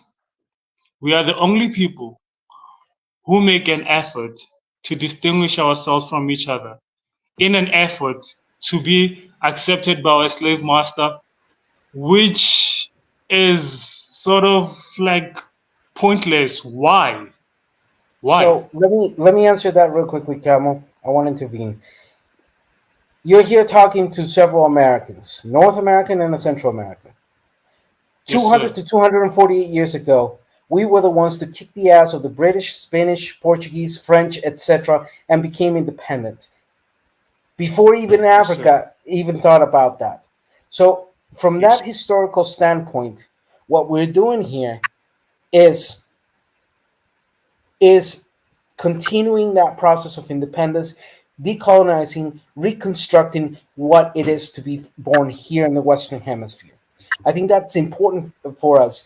And it's something that can, in many ways, contribute to the decolonization and reconstruction of Africa after your processes of independence in the last 60 years. Yes, I know Liberia has had from 11847 independent, but yeah, they do count. Well, anyhow, that's a conversation for another day. The point being here, my friend, is that, for example, the conversation between me and FBA Trey clearly shows that the problematic of the conception of North America to the rest of America is that one of they treat us like worse than their backyard. They ignore our Americanness. Yes, we're talking on terms that are exonyms. America's an exonym. Latin American is an exonym. Hell, the name United States is an exonym. And they call the United States of America, and they ignore the "of." But that's another conversation of semantic. So are you? Are you trying to say Costa Rica is the same as North Carolina, for example? Like, I'm just trying to make sure I understand. Well, I think he's saying that like he has the FBA struggle as well. We all have the FBA struggle. We all build our countries. Now, if and another prior thing they asked me, who should pay the reparations? Well, the first ones are the British, the Spanish, the Portuguese, the French. But guess what?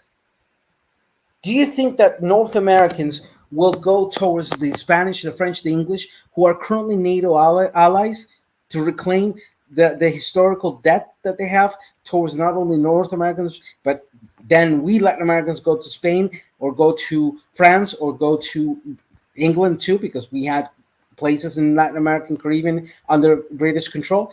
The point being here is that the skewed perspective of North American is fueled by their own imperialism and by their own colonial structure and system that disables them. So let me. So we got one more in the back end, but I do want Trey and G to also answer that question that Kamu posed. as well. We actually got another call in. So I think Kamu, if I'm not mistaken, you asked what is the end goal for the for FBA by delineating and like separating yourself as much as possible from the actual continent of Africa. Can I answer that? And also start. So does the FBA movement also ascribe to attaching to South America as well? So is FBA all of America's? From y'all perspective? No. Not at all. And for lack of a better, I don't want to say tethering, but trying to connect another lineage into FBA, bro. We all know that there are two land masses in the Americas. No one is saying that people in South America aren't American in that lineage.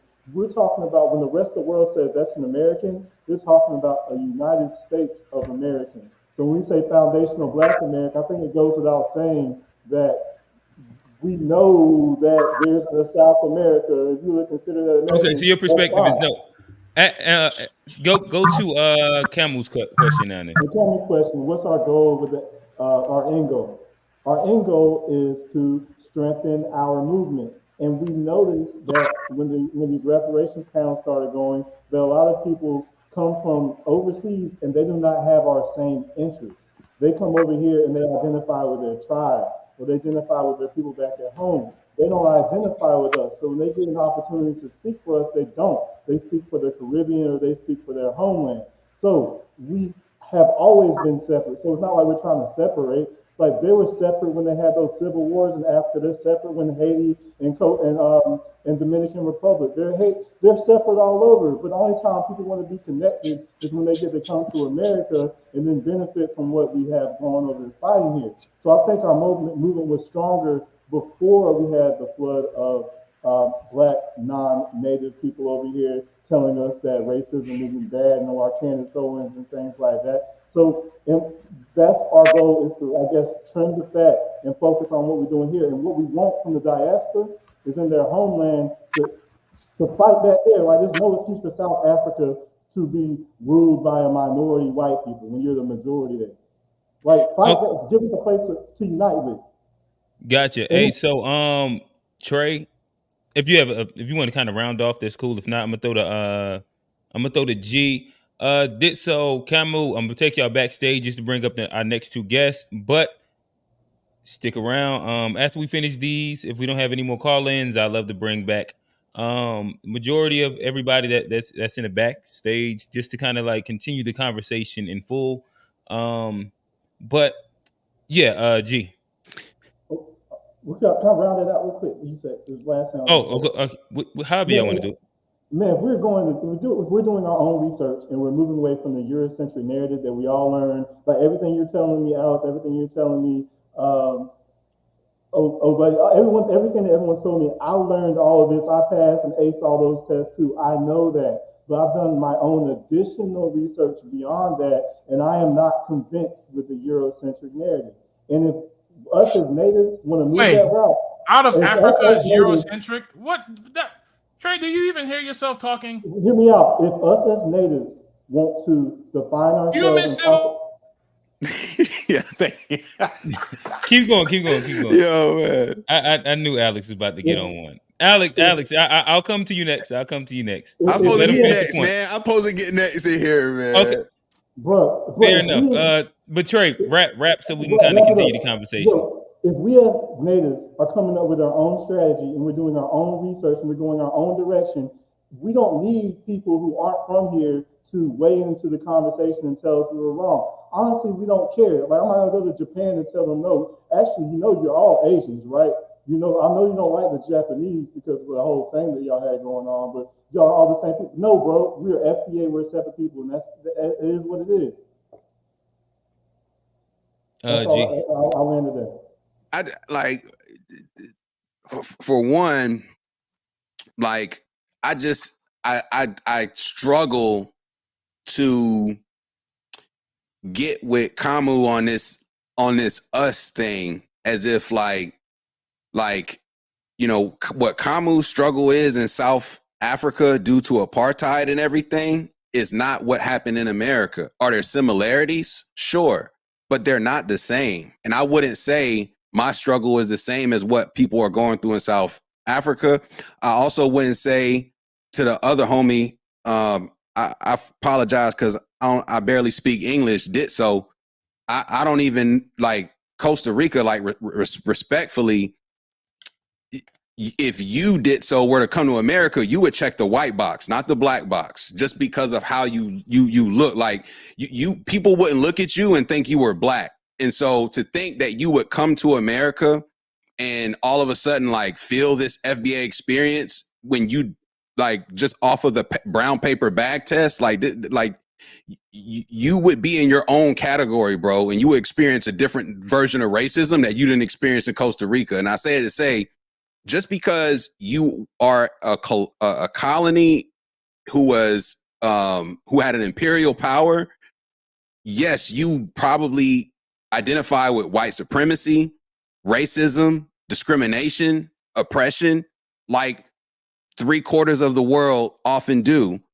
But that doesn't mean you relate to the FBA struggle. That's where it's like the line is drawn. Like just because you had oppression where you were from doesn't mean what you went through equates. And it's just like let's not lump us all in the same boat because we all had imperial powers. Not to mention Costa Rica, like we don't speak the same language. Like what happened in Costa Rica, I think y'all got slaves were free before slaves were freed in America. If we so they're not the same, bro. It's just not the same. So that would be my thing there. It's not the same. But just to answer Kamu's question, it's important for us as a people to have our own thing. Period. It's not about separating from Africans. It's about creating our own thing. And if that means separating from other populations, then that's just a part of the process.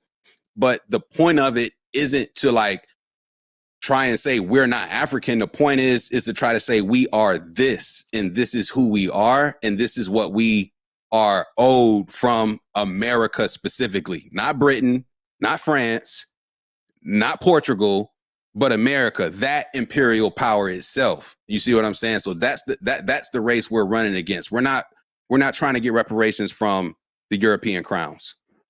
Gotcha. All right. So we have two new on the panel. Same as everybody else. Give y'all 2 minutes, and then we'll have a quick conversation amongst all of us. I think Juana, you was here first, so we'll start with you. Sure. And then we'll get to Art. Sure. Pleased to be here again. Once again, great conversation. Shouts out to all the good brothers on the panel who made their contributions. I just wanted to bring some clarity to some questions that was asked earlier. One of the questions was, when did the term black when did that term first was used towards black people? I have an answer to that. That term was first used in around 1442. 1442, the Portuguese used that term towards Bantu people. And evidence of this is in the book by Vasco da Gama. He wrote the book called Round Africa to India. And he made this, he basically mentioned where that term actually came from. It came from the term Negro, but that was used towards Bantu people in 1442. The next question we was asked is the term for African American. Where did that term first come from, and when was it first used? Well, there's an article in the New York Times. This writer named Jennifer Schulster, something like that. She basically wrote an article called "Use of the Term African American Dates to the Nation's Early Days," and one of the earliest time periods that the term African American was used was 1782.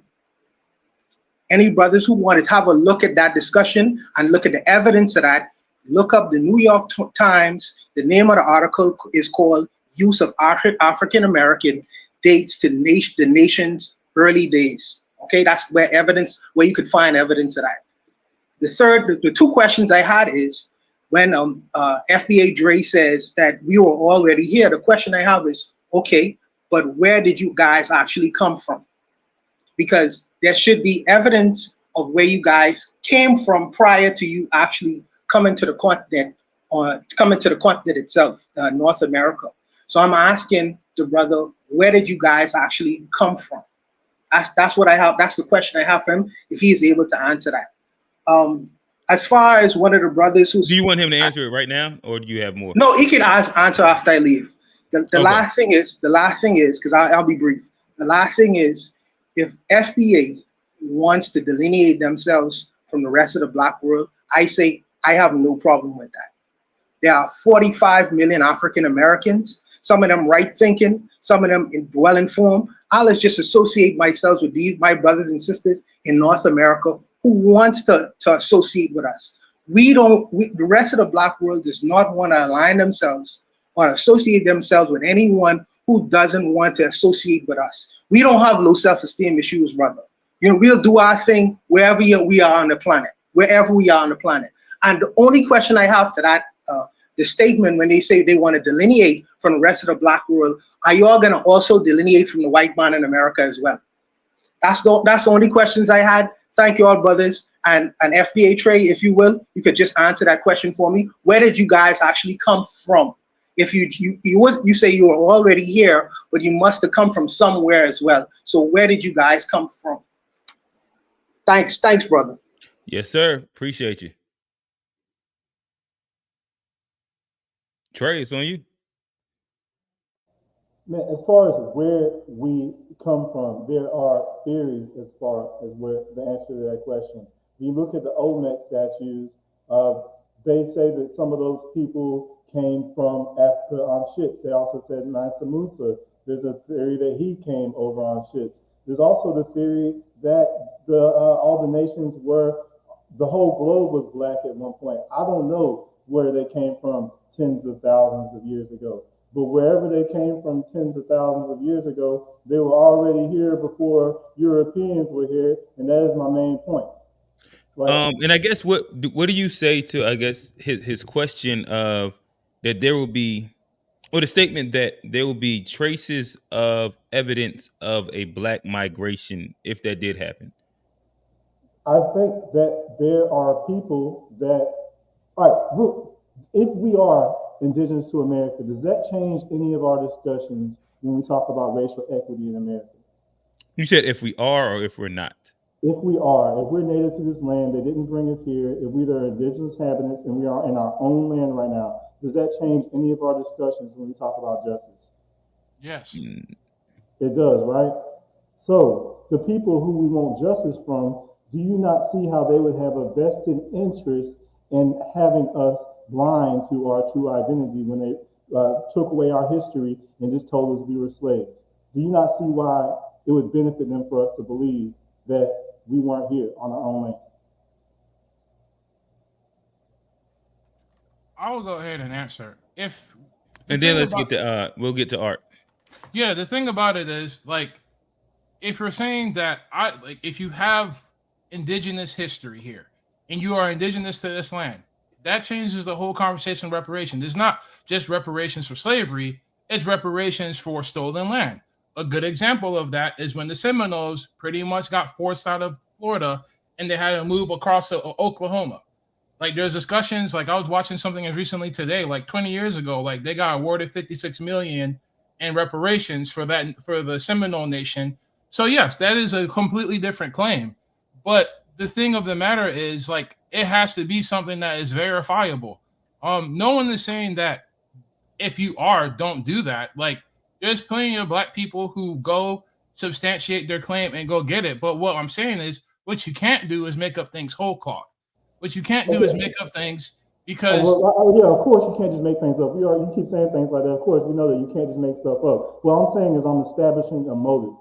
So if I get that, Trey, but like, you can establish a motive, but like, I would say the most prominent historian when it comes to that is Ivan van Sertima.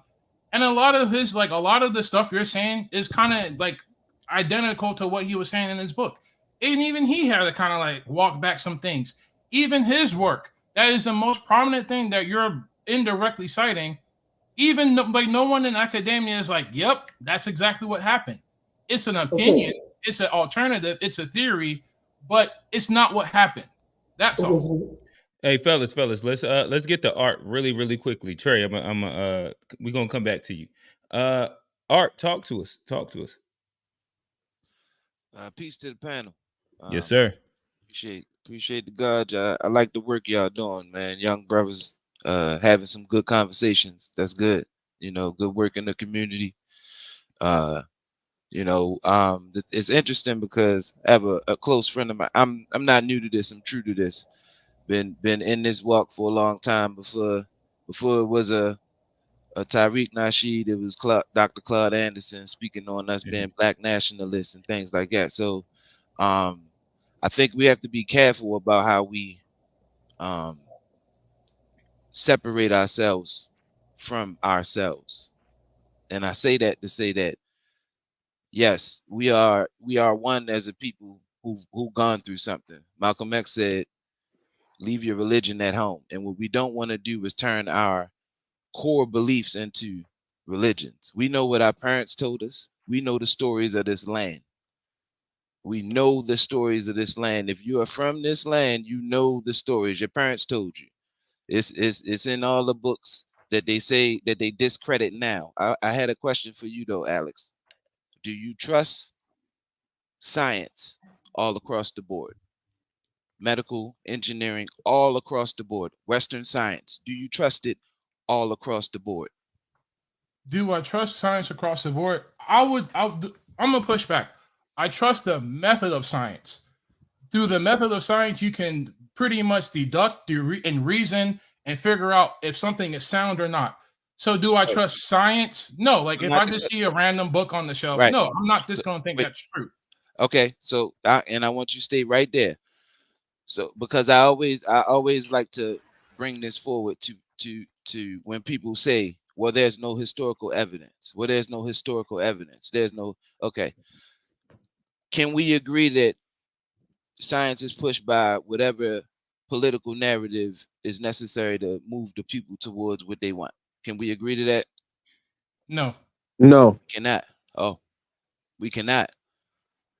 Oh, okay. Okay. So this whole COVID thing was. I got you. Go ahead. Hold on. Let Art finish. Let Art I'm finish. not just talking about COVID. I am talking about all the way down. So I didn't want to go through the walk, and I figured we all knew the history of this country, so we can go to Tuskegee. We can. Do I gotta walk back? Can we walk back? No. Okay, we good. So we understand.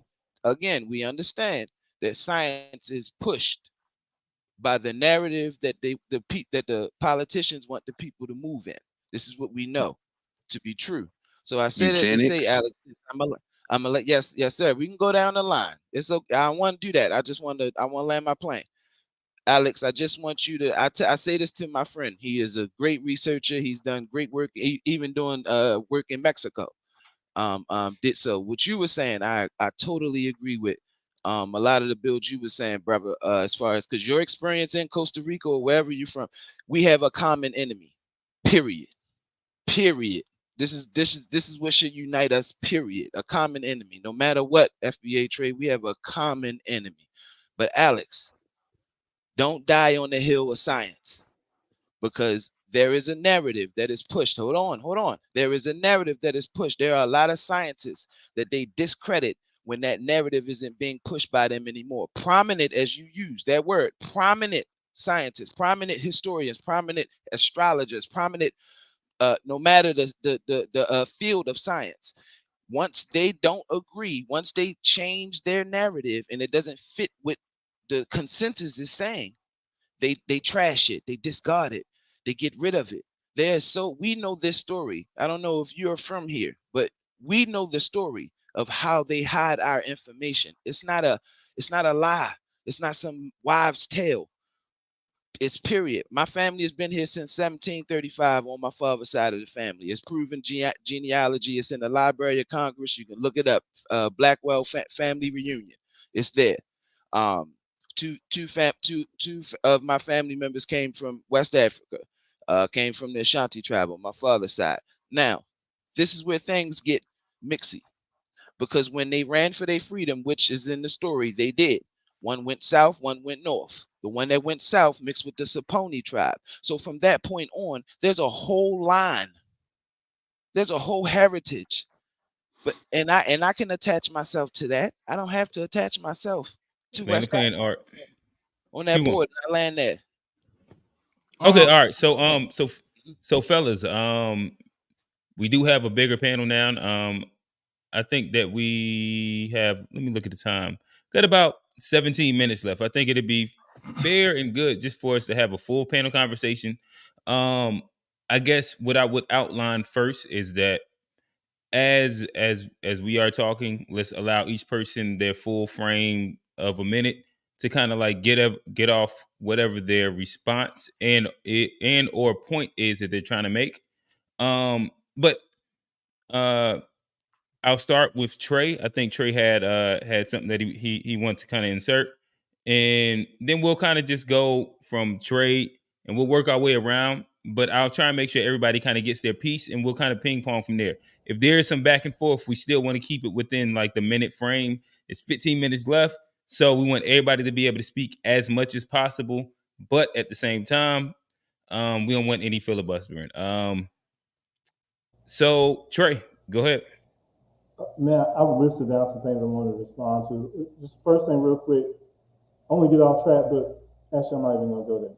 All right, so basically we know that there were black people in America. All the people said that they were here. We know that they got put on the plantation. We know we got reclassified by Walker Plecker, and we know that our grandparents said that we were natives. We know all of this. So if a lot of foundational black Americans are doing their best to take that information and pick up the pieces for like what we were told, and then replace that with our own research and doing our own thing. The last thing we need is people who aren't from here to tell us not to do that, that's what kind of provokes hostility, bro. If we're trying to do this, then let us do it. And it's not like we're trying to separate.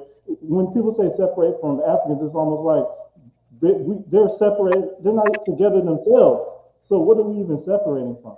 I'll close it out right now. Okay, gotcha. Alex. Just to kind of go off of what Art was saying, I kind of push back against the notion of like science being like this cauldron that you kind of go to whenever you need something. Science is all around you. Science, like what you said to me is tantamount to like, hey man, don't hang your hat up on math. Like, no, like math is what you use to understand the world around you and to make sense of things.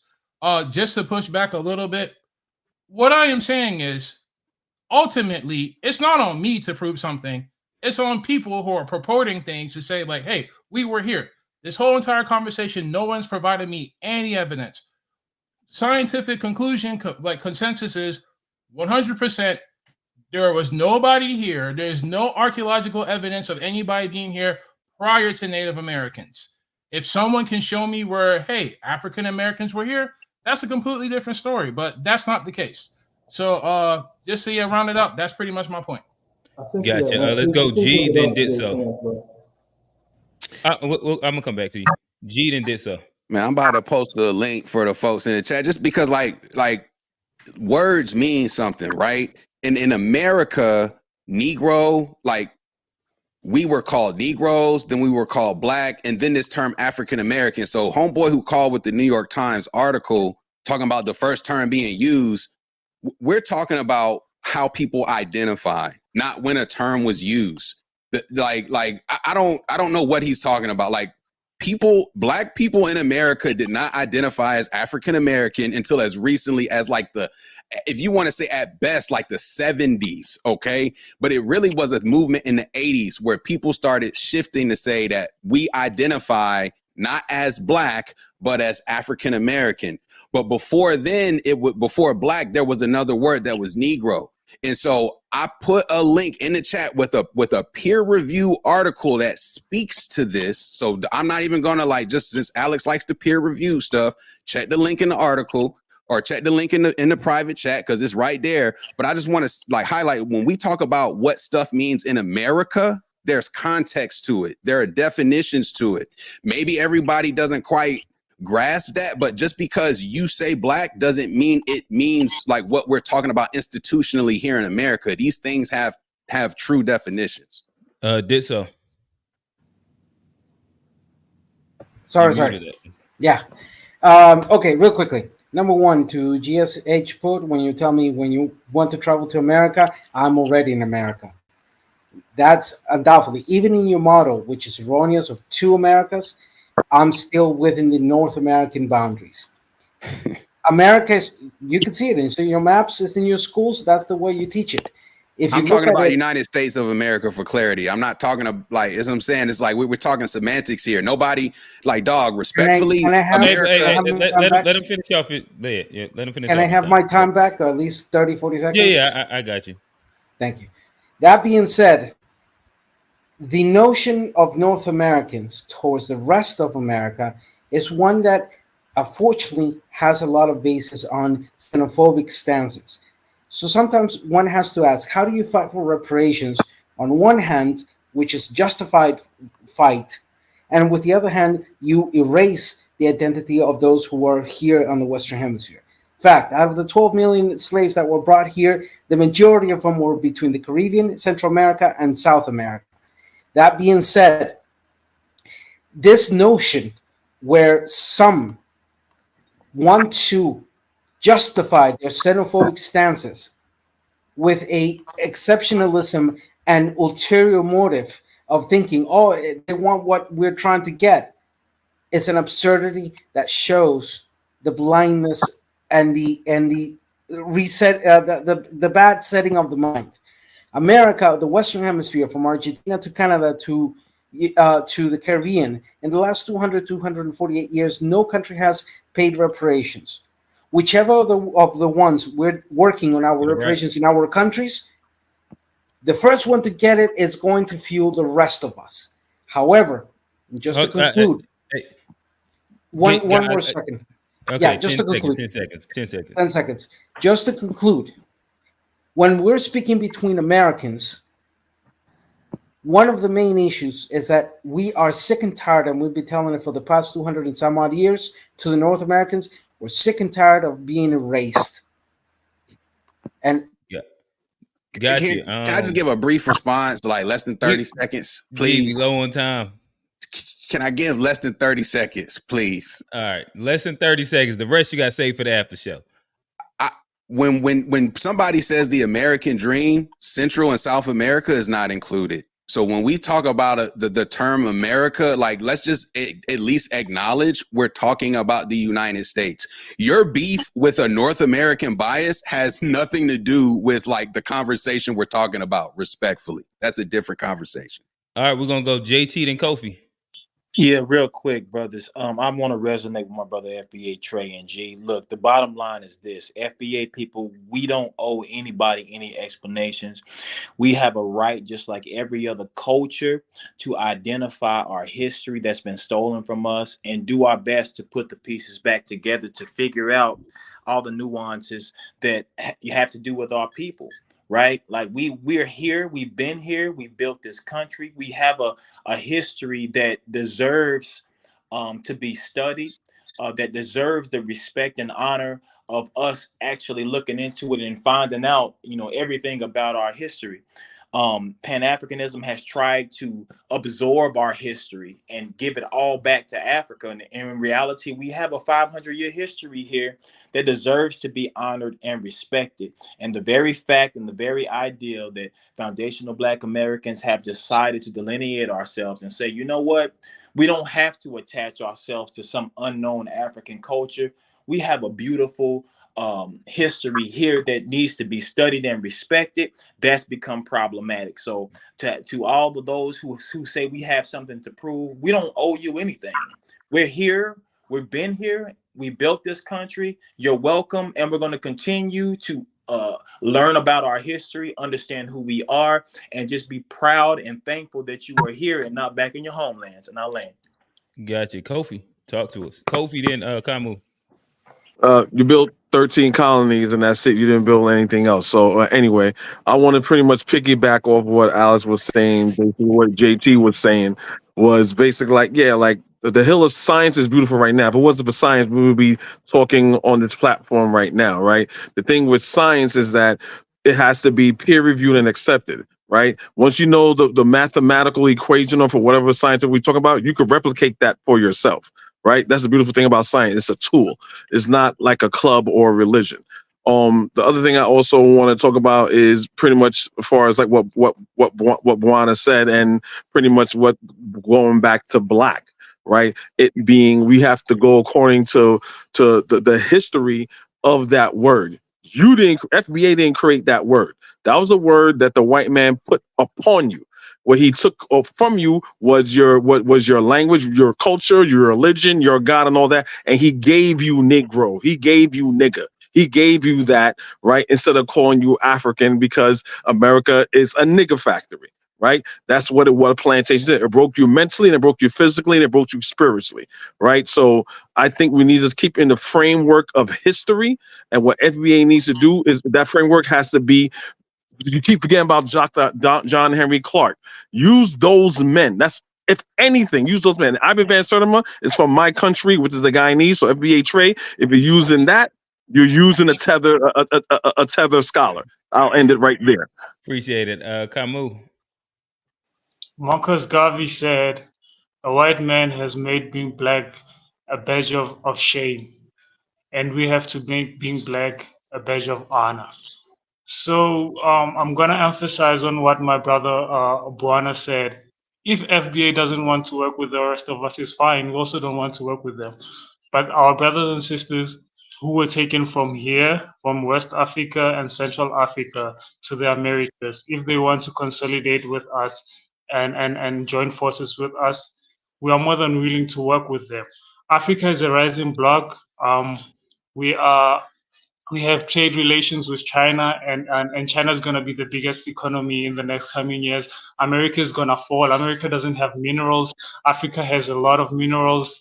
Africa is going to be a rising star. And to FBA, you can do whatever you want, bro. At the end of the day, Africa will stand, and African people will stand across the globe, whether you like it or not. Art, we're gonna wrap it up with you. Laying the plane. No doubt. Again, peace to the panel. I mean, there's so much fire, man. We don't need it. We built way much more than just 13 colonies, bruh. We put a light on African people globally. The only reason why they teach us in school is because of us. The only reason why we in movies, main roles, and all of these things is because of the work we've done here in America, man. Like, let's not do that. We can't do that. It does. You build skyscrapers? I know y'all build skyscrapers. Yeah, you cutting me off. Don't do that, bro. See, that it's so much fire. It's so much fire, man, and you don't need it. You so upset. I don't know why y'all so upset. Called me out. I'm just responding to what you said. Kofi, let him get his full time out. I just let him get this his is full what I'm time saying out. though. Like all we've done is what we've been doing. With Ditso said, with FBA Trey said, with G says, with JT said. The only thing is I'm just saying it on a more peace level because positive energy always creates elevation. So all I am saying is, bruh, is that the anger, we built this. Yes, we're saying that we got more work to do. And if you're not gonna help, then you're a part of the problem. Stop telling me I'm angry. Don't tell me I'm angry. He said that's a very angry response. It's a very angry response. It's okay because again, go ahead. Finish. You got 20 seconds. Finish off. I appreciate you. It's that what I mean by anger. Again, it's not anger towards me. I'm not saying you know, it's anger towards the topic. It's fire towards the topic. I didn't even say anger. I said fire. It's so much of it, you know, and it actually is burning down what I'm saying. It's consuming what I'm saying because I'm trying to give peace to the panel, bro. And the work that even what you're saying is true. And it needs to be on all levels. The mindset, if you can give it, then receive it in. Because you can dish it to G and Trey, but I'm trying to tell you now that you are correct in your own perspective, which you have. Again, we all have it, common enemy. So I'm gonna land here is that keep doing the work, stand on it, because it ain't just some tether. It was Dr. Claude Anderson. Before that, you got to look at how things got remixed from all of the scholars. Things get remixed, man. We were trying to prove, Dr. Henry Clark was trying to prove that we were human. That's what now we're trying to prove, that we own a right to this land because we helped build it. It's two different battles, bro. We're not just talking about Africa no more. It's bigger than that in our land. Gotcha. All right. So again, I appreciate appreciate the chat. I appreciate the panel, everybody that's been on the panel. Again, we always try to wrap our shows up within a 3-hour frame. But with that said, I do appreciate the diversity of opinion that has existed within this conversation. We did have a little fire in the words of art, but I think that that's something that is necessary at times when having like these conversations, when we start researching our lineage, our history. I think that it is a interesting and emotional topic. And yeah, like we'll continue having these same conversations over the internet to help build in real life. With that said, it's 30 seconds left. So this is Q from the To Be Fair show. We have the G-ish podcast, FBA Trey. We got Alex, Ditso, Kamu. He didn't call Den again. Kofi again. Art first time. JT, I think this is your first time. With that said, peace to everybody in the panel. Panelists, if y'all want to hang around for a little bit, that's cool as well. But YouTube, we out. Peace.